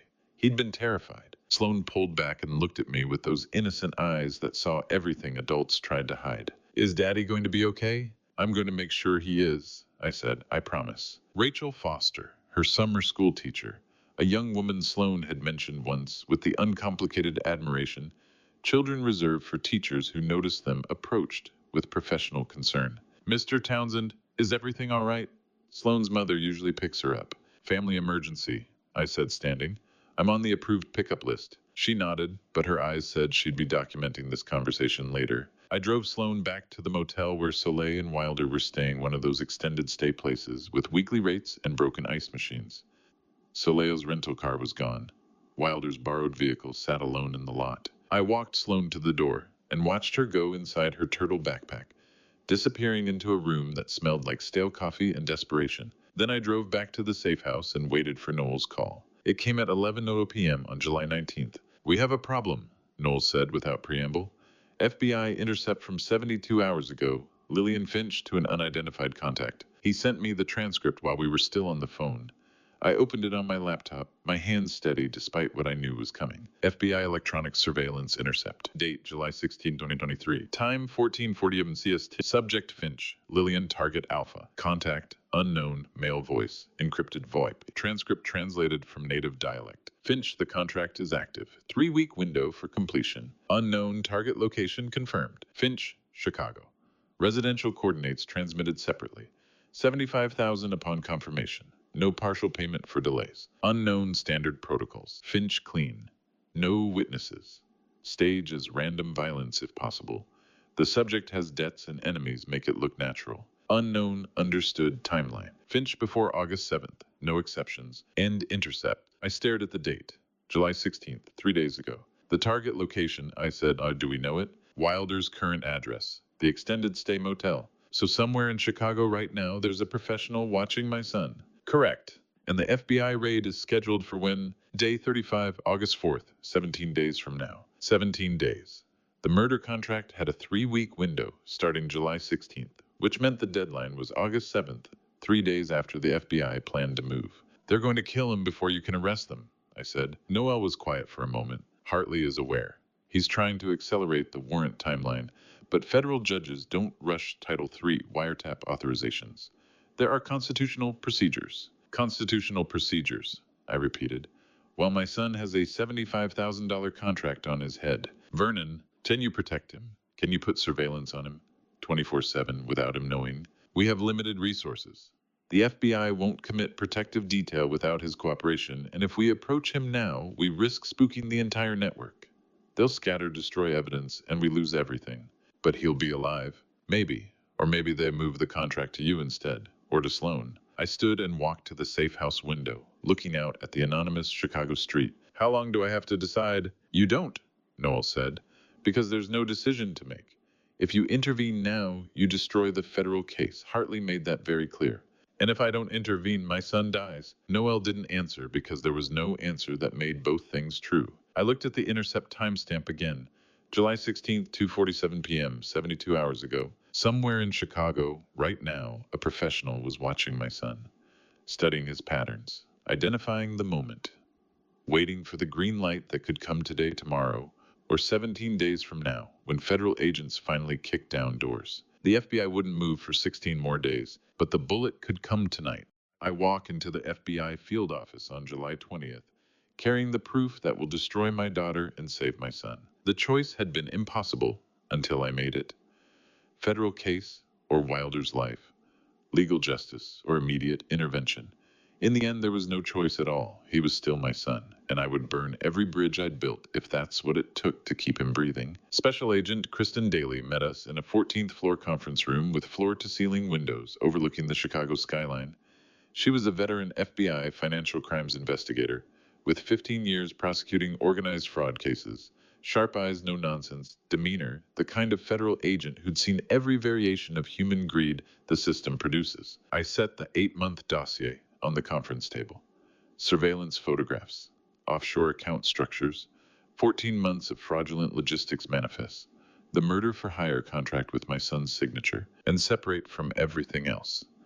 The evidence proving Soleil, Finch's systematic theft, wire fraud, and computer crimes targeting a minor's education fund. Daly opened the first folder, and her expression shifted from professional courtesy to focused intensity. Mr. Townsend, she said after several minutes of reading, this is comprehensive.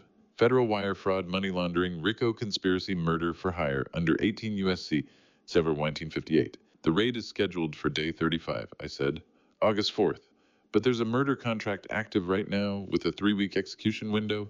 My son could be dead in days. Daly closed the folder and looked at me with an expression I'd seen before. Bureaucratic sympathy that couldn't override procedural requirements. Mr. Townsend, we've known about the contract on your son for 6 days. We won't move early and risk the case. The room went very quiet. You've known, I repeated slowly, for 6 days. Federal wiretap intercept. We flagged it immediately and evaluated threat assessment protocols, but moving prematurely would compromise a multi-year investigation into an international criminal network. We have to balance individual risk against systemic prosecution. You're telling me you'll let him die to preserve your prosecution timeline? Daly's voice stayed level professional. I'm telling you, we have procedures. If your son voluntarily surrenders the night before the raid and signs a full cooperation agreement, we can offer substantial assistance departure guidelines. 7 to 10 years instead of 25 to life. But we will not accelerate federal operations based on unverified threat timelines. I stood up. Noel stood with me. Then we handle it ourselves, Noel said quietly. Off the books. Daly looked between us. I didn't hear that, she said.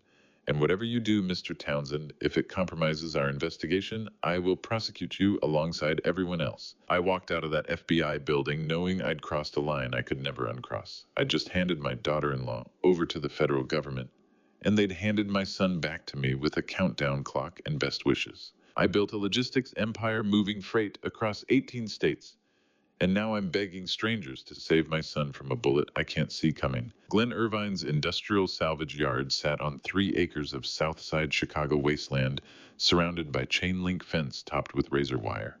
The sign out front read Irvine Metals and Salvage, commercial only. I'd saved Glen's business 15 years ago, when a Mexican cartel tried to muscle into Chicago's commercial freight sector. They demanded protection payments from every logistics contractor in the city. I'd rerouted $200,000 in legitimate contracts through Glen's struggling operation, giving him enough cash flow to survive until the FBI dismantled the extortion ring. Glen remembered. He met me at the gate, 67 years old, but moving with the efficient precision of someone who'd spent 30 years in places where hesitation got you killed. Vernon, he said, shaking my hand. Noel called ahead, said you need the kind of help the FBI won't give. The kind you used to provide in Kandahar, I replied. Glen's office was a converted shipping container with reinforced walls, climate control, and enough surveillance monitors to stock a small intelligence operation. He poured 2 glasses of whiskey and sat across from me. Talk. I told him everything. The theft. The marriage that was criminal infiltration. The murder contract on Wilder. The FBI's refusal to intervene. Glenn listened without interrupting, his weathered face impassive. When I finished, he set his glass down. You saved my business when the cartels wanted a piece, he said. 15 years ago, you risked your empire to shield someone you barely knew. I owe you more than muscle. He stood and walked to a filing cabinet, pulled out a folder and spread photographs across the desk. My salvage yard is cover, he said. I run a private security firm. Former military contractors. We specialize in situations where official channels don't move fast enough, counter-cartel operations mostly. Unofficial, unsanctioned. I stared at the photographs. Men in tactical gear, surveillance equipment, weapons that definitely weren't registered for civilian salvage operations. The salvage yard looks like a graveyard for machinery, but Glenn's turned it into an armory for men who know how to stop other men from killing. I already started working your problem, Glenn continued. The moment Noel called, I had my team identify the contractor. Goes by Cade. Former Zeta cartel enforcer. Freelances now. Very good at his job, which means very dangerous. Can you stop him? We can intercept him before he executes. But Vernon, you need to understand, once we move, there's no going back. This isn't legal. This isn't sanctioned. If the FBI finds out, you're looking at obstruction charges minimum. I don't care, I said. Save my son. Glenn pulled a tablet from his desk and turned it toward me. Surveillance footage showed a lean man in his 40s, sitting in a sedan across from an apartment building. The timestamp read 11:47 p.m. July 19th last night. That's Cade, Glenn said. He's been watching your son's building for 3 days, studying patterns, identifying vulnerabilities, waiting for the green light from whoever's paying him. I watched the screen. The man sat perfectly still, patient and professional. What's the plan? We intercept him before he gets the authorization to move. My team shadows him. The moment he transitions from surveillance to action, we neutralize the threat. When Glenn looked at me with eyes that had seen too much death to make false promises. We move tonight. Glenn's surveillance footage had shown me everything I needed to know. Cade would be watching for Wilder outside the apartment tonight, and I'd make sure he found something worth reporting to Soleil. I stood on the sidewalk outside our old townhouse at 11:30 p.m. August 3rd. The for sale sign still leaned against the porch railing. Streetlights cast sodium orange pools across cracked pavement. I'd positioned myself exactly where Glenn's thermal imaging said Cade would have the clearest sightline from the abandoned factory across the street. My phone buzzed. Glenn's text, 3 vehicles inbound, 2 SUVs, 1 sedan, Cade plus 4 in SUVs, your boy driving the sedan with a passenger. Wilder was coming. My son was coming, with the woman who'd orchestrated everything, probably to warn off the hitman before I stumbled into an execution.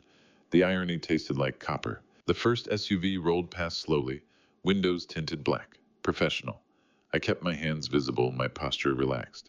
Every instinct screamed to run, but Glenn's team had positions on 3 rooftops and 2 alley exits. Trust the plan, he had said.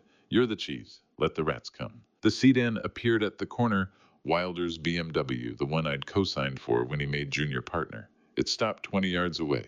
The second SUV pulled up behind it, boxing it in. Cade emerged from the lead SUV with 3 men. All wore dark clothing, all moved with tactical precision. One carried what looked like a guitar case. No guitars inside. Then Wilder's door opened. He stepped out, hands raised. Stop, stand down, this is done. Cade turned confused. Mr. Townsend, you should not be here. Neither should you. Wilder's voice cracked. I'm calling this off. Soleil emerged from the passenger side, her expression carved from ice. Get back in the car, Wilder. No. My son stood taller than I'd seen him stand in years. I won't let you kill my father. The street held its breath. Somewhere above, Glenn waited for my signal. Cade raised one hand. His team spread into a semicircle, and I understood with perfect clarity that we'd both walked into something worse than a simple hit. This was a demonstration. Soleil wanted Wilder to watch, to understand the cost of defiance. Your father made his choices, Soleil said. You made yours when you signed the contract. This is simply honoring commitments. The commitments canceled.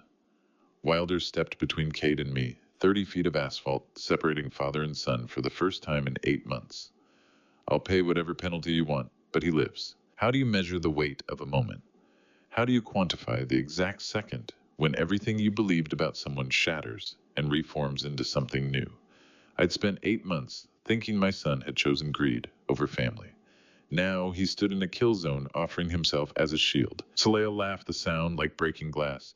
The penalty is $11 million, plus interest. Do you have that, darling? Wilder's shoulders sagged. No.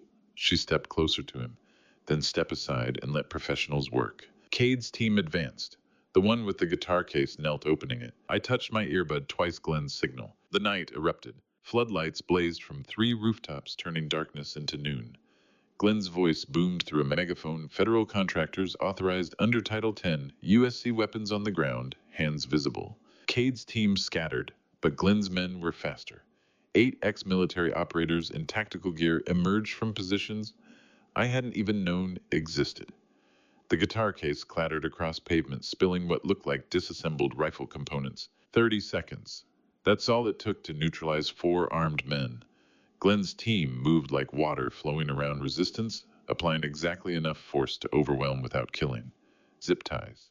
Face down on asphalt. Weapons collected and tagged. Soleil tried to run.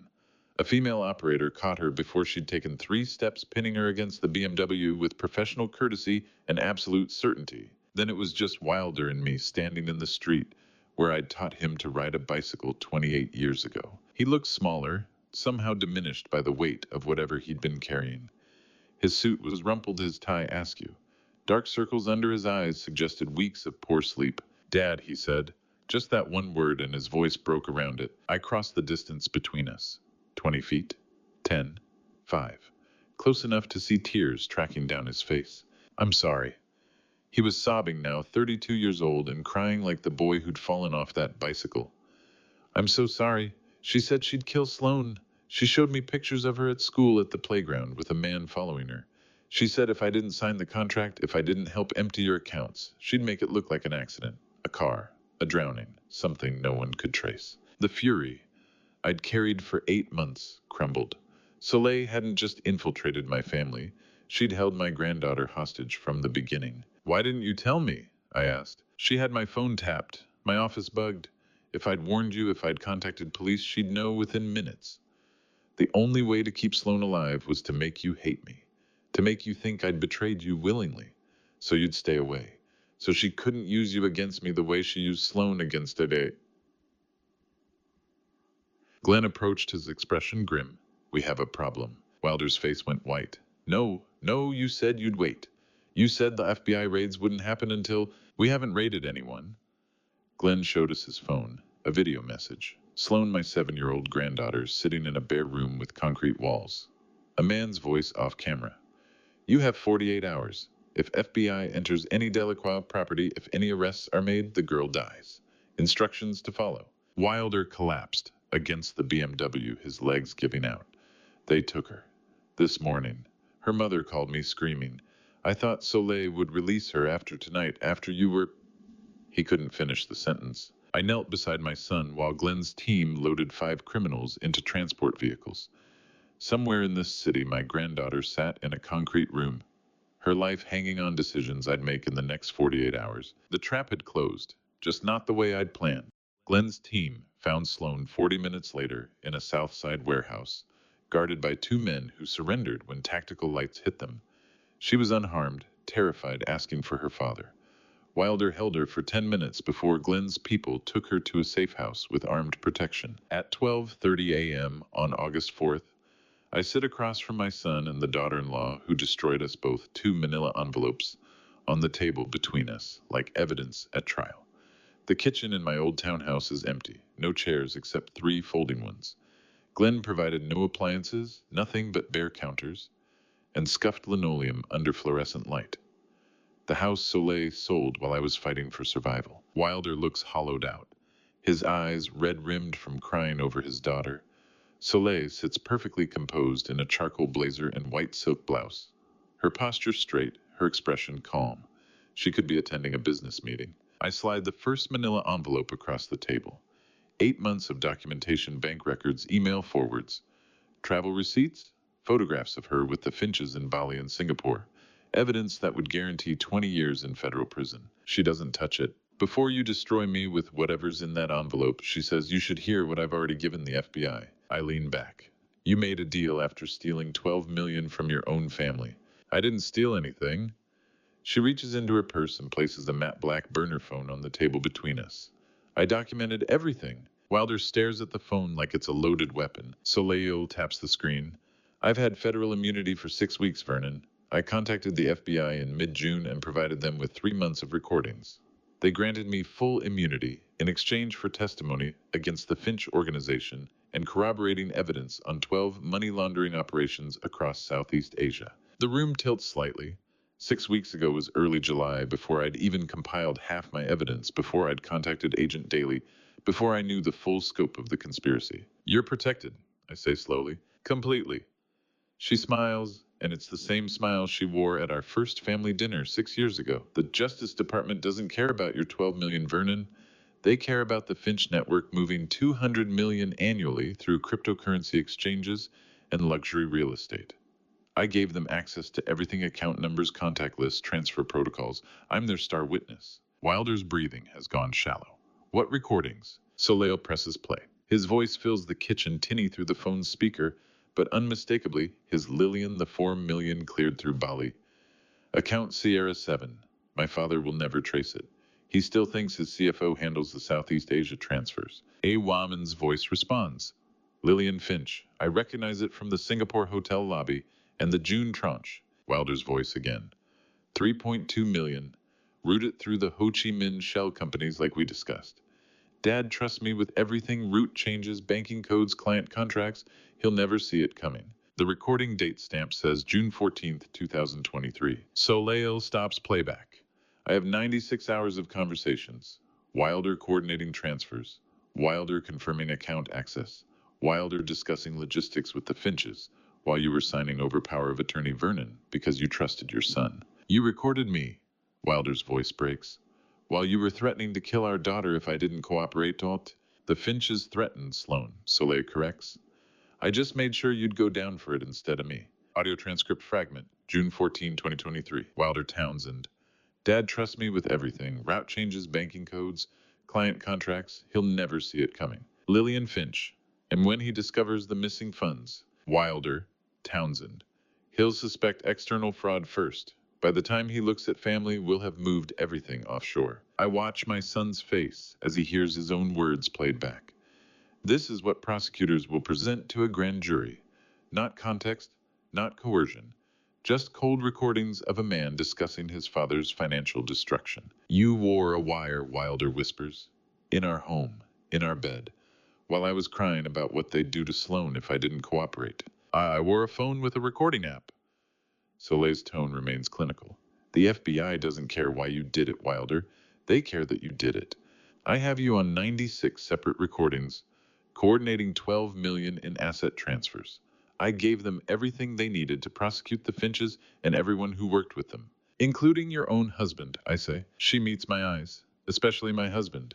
That's what bought my immunity: evidence of a family member's willing participation in the conspiracy.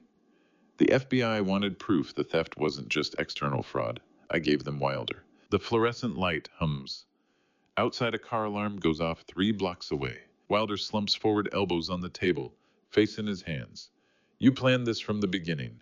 The threats against Sloane, forcing me to help, then recording every word so you could trade me for immunity. I planned to survive, Soleil says. When the Finches recruited me 4 years ago, they promised 20 million and a clean exit. When that fell apart and your father started investigating, I had 2 choices: prison or cooperation. I chose cooperation 4 years ago. The timeline clicks into place. You were working with them before Sloane was even born. I was working with them before I married Wilder. She says it like discussing a career change. The Finches needed access to your client network, Vernon. I provided it. Wilder was leveraged to keep you compliant. Sloane was leveraged to keep Wilder compliant. It's just business. How do you reconcile loving your granddaughter while knowing her mother used her as a hostage to destroy an entire family? Wilder looks at me across the table, and I see the exact moment something breaks inside him. Not despair, this time recognition. His wife isn't a co-conspirator who got scared and made a bad deal. She's the architect. She built this from the foundation up. The Finches didn't threaten Sloane, he says quietly. You did. You showed me those photos of men following her. You told me they'd kill her if I didn't help transfer the money, but it was always you. Soleil doesn't confirm or deny. She doesn't need to. I open my manila envelope and slide a single photograph across the table. It shows two women having coffee on a resort terrace overlooking turquoise water. Soleil and Lillian Finch, both in sundresses and sunglasses, both smiling. The date stamp in the corner reads March 17th, 2022, 14 months before the theft. Federal immunity doesn't cover conspiracy you started before they knew your name, I say. Soleil stares at the photograph for 5 seconds, her composure fracturing. The photograph of Soleil and Lillian Finch in Bali is damning, but the trust documents I slide across the table next will destroy my son's entire understanding of his life. The first page is the Cayman Islands Trust Certificate dated March 9th, 2017. Beneficiary, Soleil Marie Brennan. Her maiden name 2 years before she married Wilder. The grantor, Seychelles Holdings Limited, shell company I've traced back to the Finch Syndicate. Initial deposit $800,000. Wilder picks up the document with shaking hands. What is this? Your wife's operational funding. I slide the wire transfer record across. The Finches bankrolled her 2 years before you met. Your marriage wasn't a relationship that went bad. It was a syndicate operation from the first handshake. Soleil's silence confirms everything. The third document maps Soleil's movements from January through August 2017. Multiple meetings with Lillian Finch. Corporate infiltration training in Chicago. Then in September, a charity gala at the Palmer House. You met at a cancer research fundraiser, I say to Wilder. You thought it was serendipity. She knew everything about me. Wilder's face has gone gray. My favorite artists, my cases, my background. I thought she'd researched me after because she was interested. She researched you before because you were the target. I point to the highlighted paragraph. Subject attended Palmer House Gala, 9/23/2017. Confirmed contact with Wilder. Townsend, son of Vernon Townsend. Primary objective, relationship initiation successful.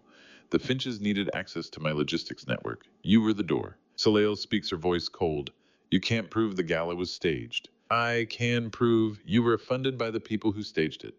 $800,000 buys a new identity, fabricated work history, the right apartment. The Finches invested in you like a long-term asset. Wilder stands abruptly. Sloane, is she even was our daughter part of the con? For the first time, something almost human flickers across Soleil's face. Sloane is real. She's also the only reason you cooperated. I knew you'd steal for your child. You got pregnant to create leverage. I got pregnant because the Finches needed deeper integration and long-term guarantee of your compliance. She says it like discussing business strategy. Sloane gave me 6 years of access and insurance. She worked exactly as designed. Trust document excerpt March 2017. Beneficiary Soleil Marie Brennan. Grantor Seychelles Holdings Limited. Finch Syndicate Shell. Purpose operational integration target Townsend Logistics. Term indefinite performance-based disbursement. Wilder's breathing goes ragged. 6 years. Our wedding, Sloane's birth, every anniversary you were acting the whole time. I was working. Soleil stands smoothing her blazer. And now I'm done. My immunity deal is solid, Vernon. That photograph and these documents prove conspiracy. I've already disclosed to the FBI as part of my cooperation agreement. They knew about the Bali meeting. They knew about the trust. Your evidence doesn't void my deal. It corroborates it. She walks to the door. The raids start in 5 hours. I'll be in federal custody by noon, processed as a cooperating witness, relocated to a safe house by evening. Wilder will be in handcuffs. You'll have your revenge, but you won't have justice. The system protects informants, not victims. The door closes. Wilder and I sit in silence for 3 minutes. Then he walks to the front porch. I follow. 2:15 a.m. The street is empty. Orange lights casting pools across cracked pavement. My granddaughter sleeps in a safe house somewhere with armed guards outside her door. Wilder sits on the porch steps. I sit beside him. If I cooperate, he says quietly.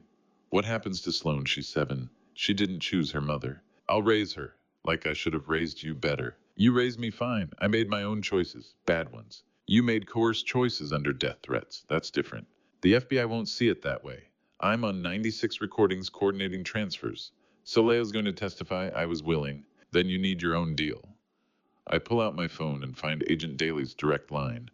Voluntary cooperation before arrest. Substantial assistance. You provide the offshore codes. Testify against the Finches. Help dismantle the network. 7 to 10 years instead of 25 early release potential witness protection for Sloane. 7 to 10 years. He tastes the words. Sloane will be 17 when I get out. She'll remember you made the right choice when it mattered. I watch my son dial the FBI at 2 a.m., finally making a choice that's his own, and realize redemption doesn't erase consequences, it just gives them meaning. The phone rings twice. ASAC Daily, this is Wilder Townsend. His voice is steady. I'm ready to give you the offshore codes and testify against the Finch syndicate. I want the deal in writing before dawn. Mr. Townsend, are you calling under duress? I'm calling because my wife used my daughter as leverage to force me into conspiracy, then recorded me to buy her own immunity. I have independent copies of the offshore account access codes that Soleil doesn't know exist. Codes that can recover the full 12 million and prove the Finch's money laundering network across 8 countries. A pause.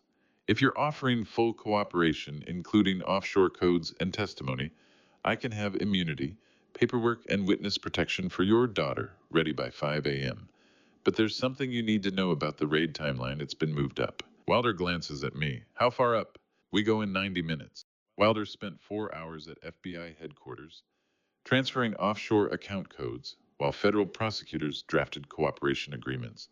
By 6 a.m., they had everything they needed. At exactly 6:30 a.m. on August 4th, I watched through Glenn's van monitors as 23 federal agents breached the Finch estate gates while my son walks into FBI headquarters with his hands visible and his lawyer beside him. The surveillance van is parked 3 blocks from the Finch compound in Kenilworth, monitors showing 8 different camera angles. Glenn sits beside me, headset on, coordinating with his team, protecting Sloane at a safe house in Evanston. Through the screens, I watch tactical teams in body armor fan across manicured lawns. Why am I here instead of waiting at home? I'd ask Glenn at 5 a.m. Because you've been coordinating this from the beginning, he'd said, and because you need to see it end. The first breach happens at the estate's north gate. 4 agents with a battering ram, 2 covering with rifles. The gate gives on the second hit. More agents pour through, spreading toward the main house, a limestone mansion with columns and security cameras that recorded everything except the crimes happening inside. Glenn's radio crackles. Agent Daly's voice, federal agent search warrant, hands visible. On the center monitor, I watch Lillian Finch emerge onto the front portico in a silk robe, her hands raised. She's 61 years old, elegant even in custody. The woman who built a $200 million money laundering network and decided my family was a useful tool. 2 agents flank her, zip tie. Her wrists, red Miranda warnings I can't hear through the camera feed. Glenn touches his headset. Sloane Townsend confirms safe at secondary location. No threats, no movement from associates. I exhale for what feels like the first time in 8 months. Another monitor shows the West Wing entrance. Zenos, Finch Lillian's husband, and the syndicate's logistics coordinator, being walked out in handcuffs. He's 64, gray-haired, wearing pajamas. He looks like someone's grandfather, not the man who orchestrated routing stolen assets through shell companies in 8 countries. The raids are synchronized across 14 locations. I watch split screens showing simultaneous arrests, associates, accountants, the lawyer who structured the Cayman Trust, the cryptocurrency broker in Naperville. Agent Daly's team works with surgical precision, every target accounted for. At 6:47 a.m. Glenn's radio delivers the confirmation I've been waiting for. Subject Lillian Finch in custody. Subject Zenos Finch in custody. Estate secure. Sloane Townsend confirmed safe at secondary location. 14 people arrested. $340,000 cash recovered from a wall safe in the estate library. 8 years of syndicate ledgers documenting wire fraud, shell company transfers, and client infiltration strategies. Evidence that will feed federal prosecutions for the next 2 years. On a different monitor, this one showing the FBI field office downtown, I watch Wilder surrender. Daniel Reeves, a federal defense attorney, Noel had recommended 2 days prior, walks beside him. A tall man in his 50s with silver hair and a reputation for negotiating cooperation deals. Wilder's wearing the same clothes from our porch conversation 4 hours ago. He looks exhausted, hollowed out, but his back is straight. Agent Daly meets them at the entrance. Brief conversation. Wilder's logged as a cooperating witness with immunity negotiated for his daughter. Then he disappears into the building where he'll spend the next 12 hours being debriefed. Glenn hands me coffee from a thermos. Your son made the right call. He made the only call that saved Sloane. Same thing. We watch the screens in silence as federal agents catalog evidence and process suspects. This is what justice looks like when it's systemic and coordinated. Not revenge, not satisfaction, just machinery converting crimes into prosecutions. The next 10 weeks blur into legal procedure. August becomes September, becomes October. Federal prosecutors build RICO cases against the Finch's wire fraud cases, against 12 associates, conspiracy cases against the Cayman trustees. Wilder cooperates extensively, 32 hours of recorded interviews, access to offshore accounts, testimony before a federal grand jury. Soleil's immunity holds. Noel Ellsworth challenges it twice with evidence of pre-immunity conspiracy, but federal prosecutors refuse to void the agreement. She provided too much value testimony against the Finch's access to 8 years of syndicate communications, corroboration of money laundering routes. The Justice Department protects its informants even when they're guilty. On September 28th, Wilder appears before Judge Margaret Hartwell for sentencing. She's a veteran federal district court judge in her late 60s, appointed 20 years ago, known for strict application of sentencing guidelines and zero tolerance for financial crimes. The courtroom is oak-paneled and formal, the kind of space designed to remind everyone that consequences are real. I sit in the gallery beside Noel.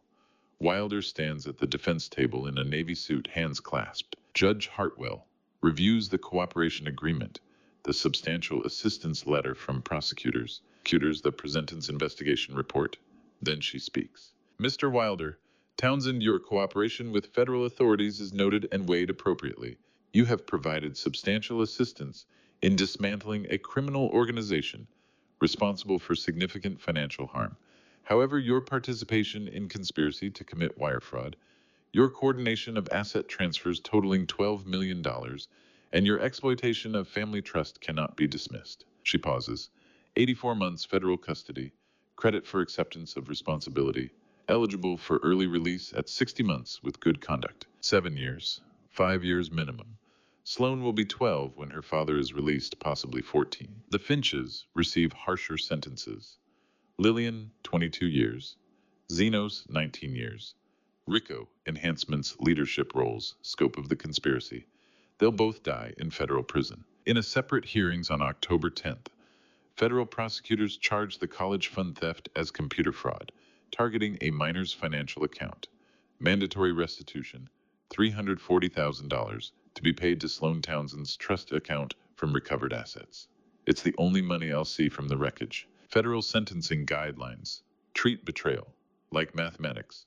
Cooperation minus culpability equals years, but they can't calculate what a 7-year-old loses when both parents go to prison for stealing from family. On October 11th, Noel hands me the final legal document, temporary custody order for Sloane Townsend, effective immediately. She's being released from state care tomorrow morning, he says. You have 24 hours to decide if you can raise the granddaughter of the empire you lost and the daughter of the son who helped destroy it. I signed the custody papers on October 12th. Sloane moved into my rental apartment that afternoon with 2 suitcases and a stuffed elephant.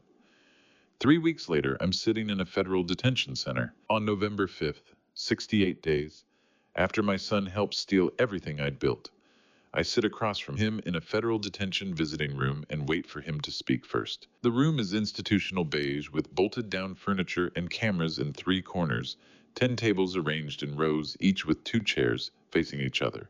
Officer Brennan, a corrections officer in his 40s, with gray temples, stands by the door, monitoring 4 simultaneous visits. His expression is professionally neutral. Wilder wears orange detention scrubs. He's lost weight and his hair is shorter than he's worn it since high school. His hands rest flat on the table. No handcuffs during family visits, but confinement shows in his shoulders. He speaks first. You came. You're still my son, even after everything, especially after everything. He looks down. How is Sloane? Scared, confused, angry at both her parents. She cries for her mother at night, then remembers what her mother did and cries harder. I'm teaching her that it's okay to love someone who hurt you and still hold them accountable. Does she ask about me? Every day. I tell her you made a mistake and you're taking responsibility. She's 7. She understands timeout, but not 7 years. Wilder's jaw tightens.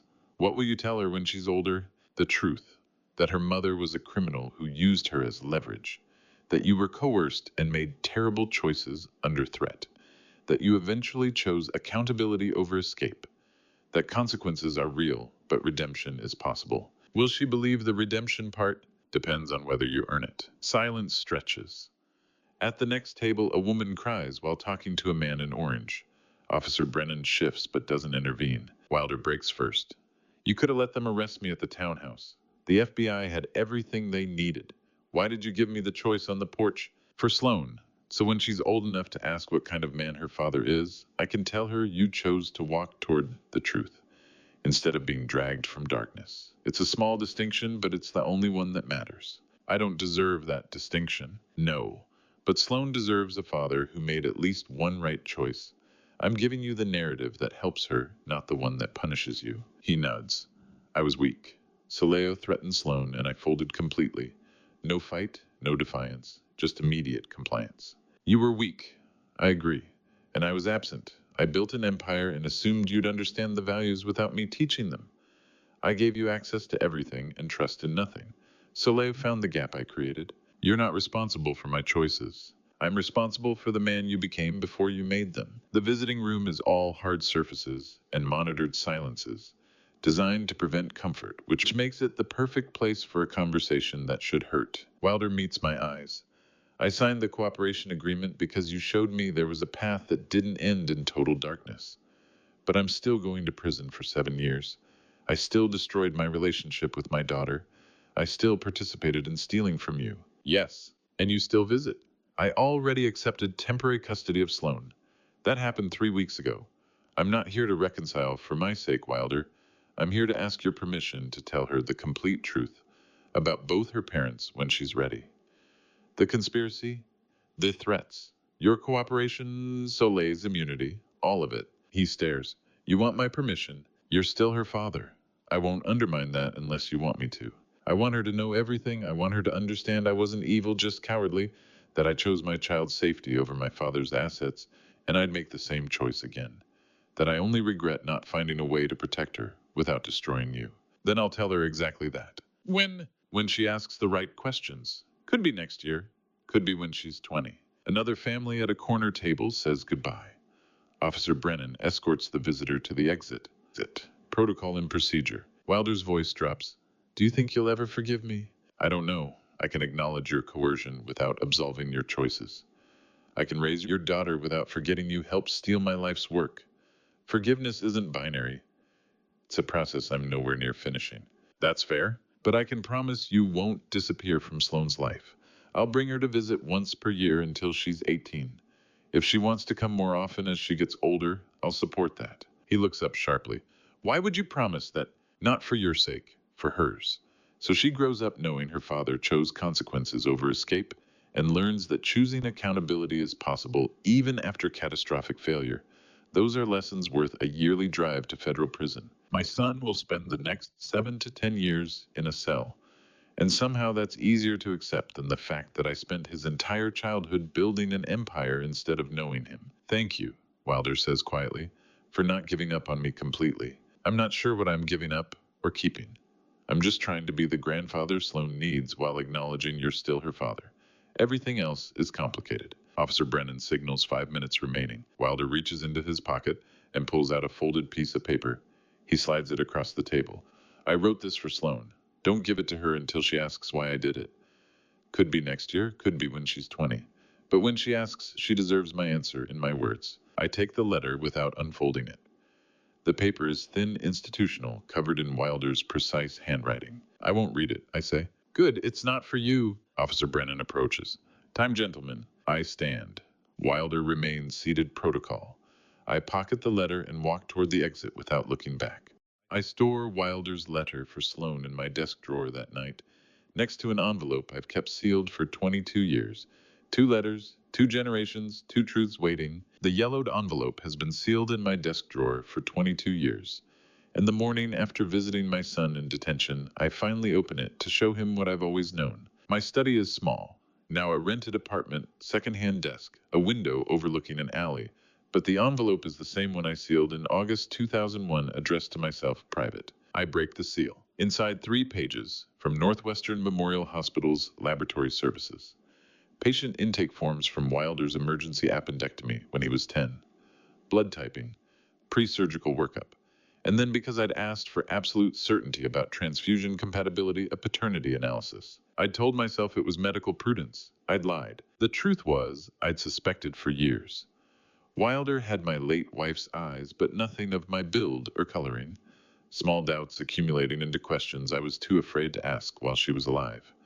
When she died 2 years before his surgery, I thought the questions died with her. Then the hospital called about emergency appendectomy, and I authorized the blood work and I asked for the test I'd been too cowardly to request before. The results came back 3 days after successful surgery, while Wilder recovered at home with ice cream and comic books unaware. Laboratory report excerpt, August 18, 2001. Patient Wilder Townsend, age 10. Alleged father Vernon Townsend. Conclusion probability of paternity 0.0% excluded. I remember the lab technician's careful neutrality. You can request a second confirmatory test if you'd like, Mr. Townsend. I'd said no. One test was enough. One test changed nothing. I drove home, sealed the report, and filed it. Then I took Wilder to his follow-up appointment, helped with homework, taught him to change oil in his first car that weekend. I chose to be his father then. I chose every day after. Now, 22 years later, I write my son a letter he needs to read. I write out the words my son needs to read. Biology is an accident. Fatherhood is a decision I made 10,000 times and I would make it again. The letter takes an hour. Wilder, when you were 10 and needed emergency surgery, the blood work revealed what your mother had hidden. You are not my biological son. I've known for 22 years. I chose to keep it private because you deserved a childhood without doubt, and because biology has nothing to do with fatherhood. I had a choice that day, leave or stay, and choose you. I chose you then. I chose you through 32 years. I chose you even when you stole from me, because a father doesn't stop when his son makes catastrophic mistakes. You asked in the visiting room whether I'll ever forgive you.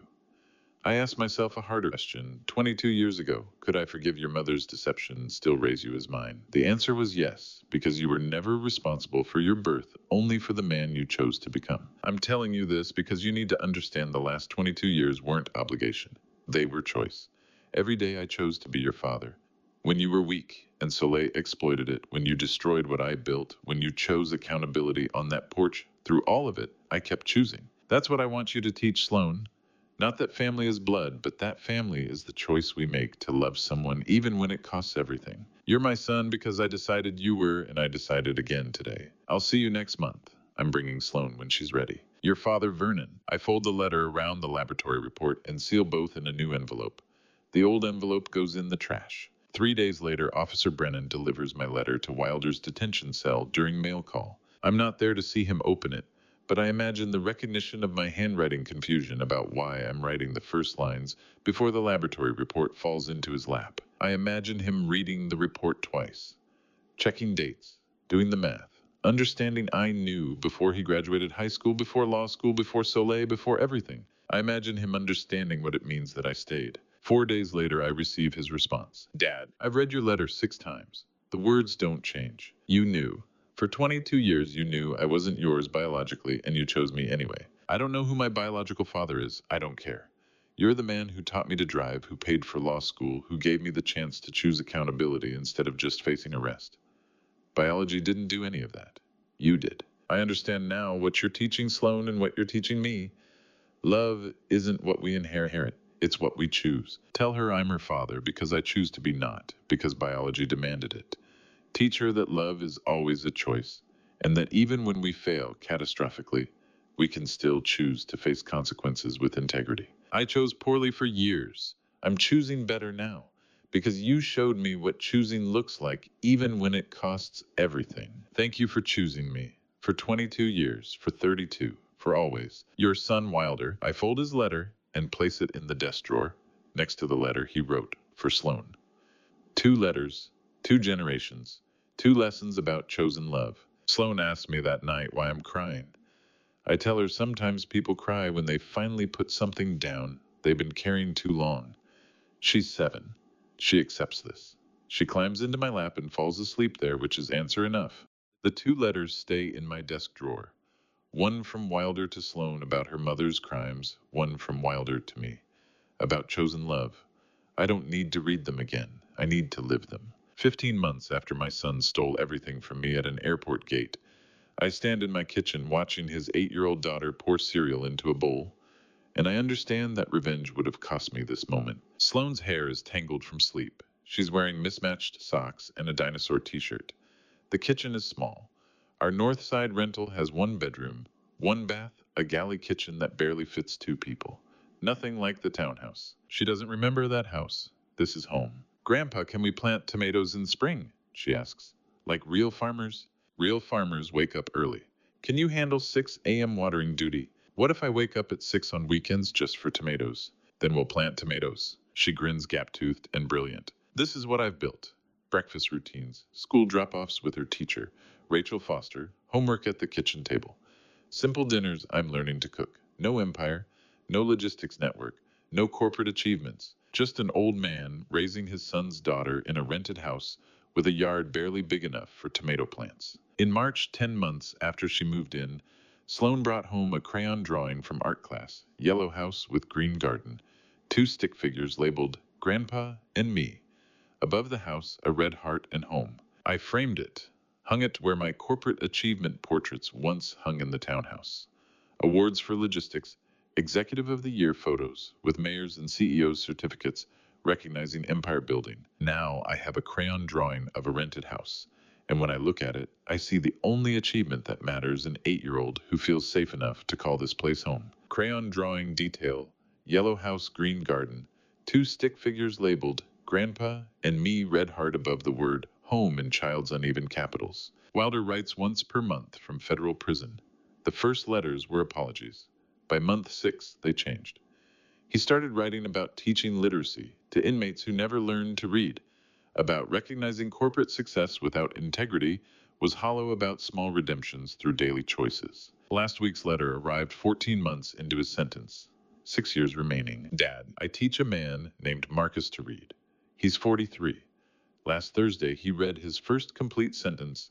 The sun rose over the mountains like hope breaking through darkness. He cried. I cried watching him. I spent 32 years in legal work and never saw the transformation I saw in Marcus's face when those words made sense.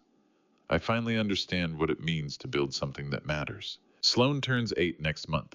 Thank you for the photos. She looks happy. She looks safe. She looks like she has a home. Do I still get to be your son when I get out, even knowing what you know? Your son, Wilder. I sat at the kitchen table with pen and paper. Considered long explanations about forgiveness being a process, about chosen love requiring daily renewal. Instead, I wrote 2 words: keep going. Sometimes the shortest answers carry the most truth. November comes. Sloane turns 8 and we celebrate with chocolate cake I baked from a box mix. It's lopsided, but she declares it the best cake ever because we made it together. 2 weeks later, I book a flight. O'Hare Terminal 5, the same terminal where this story began 16 months ago. Same gray carpet, same black chairs, same windows overlooking the tarmac. I stand here with a single economy ticket to Bali and a carry-on containing Wilder's college graduation photo and Sloane's crayon drawing. The gate agent scans my boarding pass. Traveling alone today, Mr. Townsend? Not exactly. I'm traveling with everyone I've lost and everyone I've chosen. She pauses, uncertain, then decides it doesn't matter. Enjoy your flight, sir. I find my window seat, coach not first class. Watch Chicago shrink as we climb through clouds, the city where I built an empire and lost it, where my son betrayed me, then chose accountability, where my granddaughter learned that home isn't about square footage. At 35,000 feet, I open my laptop. How do you measure the worth of 16 months? By the money you lost? Or by the 8-year-old who calls your modest rental house home? I write this story not for revenge, but so Sloane understands that love, real love, survives even when family tries to destroy it. So she knows her father made terrible choices under coercion and then chose growth. So she understands her grandfather isn't her blood relation, but chose her anyway, the same way he chose her father 32 years ago. I typed the first line on June 18, 2023. I discovered my family had been stealing from me for 8 months. The screen glows. The plane hums. Continents slide past in darkness. I write the truth. Sloane will read someday. Your father stole from me. Your mother orchestrated it. I chose you anyway. Not because you're my granddaughter by blood, but because love has always been a decision, and I decided you were worth staying for. The plane carries me toward Bali. toward the resort where this conspiracy was born, toward closure I didn't know I needed. I'm not going for revenge. I'm going to stand where Soleil and Lillian Finch planned my destruction and choose one final time to let it go. Then I'm going home to plant tomatoes with an 8-year-old who wakes at 6 a.m. on weekends because she promised. That's what victory looks like when you stop measuring it in millions. And to you listening to my story, remember this: revenge may seem like justice, but love chosen, love is the only victory that lasts. I spent 8 months consumed by the idea of father revenge, planning how I'd make my son pay for what he'd stolen. I thought justice meant punishment, that betrayal required retaliation. But I was wrong. That path would have cost me the only thing worth keeping family built on choice, not blood. Don't make my mistake of believing that betrayal defines the end of a relationship. That fatherhood. Real fatherhood isn't about biology or blood. It's about waking up every morning and choosing that person again. When Wilder stole from me, I had every legal right to walk away. But God put me through this journey to teach me what love actually means. Not the absence of pain, but the decision to stay despite it. Now I raise Sloane not because genetics demand it, but because I choose her. That's the difference between revenge and redemption. What would you have done in my place? Tell me in the comments, would you have chosen father revenge or chosen love? If this story made you think differently about family, please share it with someone who needs to hear it. And if you're new here, subscribe to Father's Vengeance for more stories about choosing what's right over what's easy. Thank you for staying until the very end. This story includes fictionalized elements created to highlight the lesson about chosen love over biological ties. Any resemblance to real people or events is purely coincidental. What I hope you take away is the message: family is not blood, it's the choice to stay.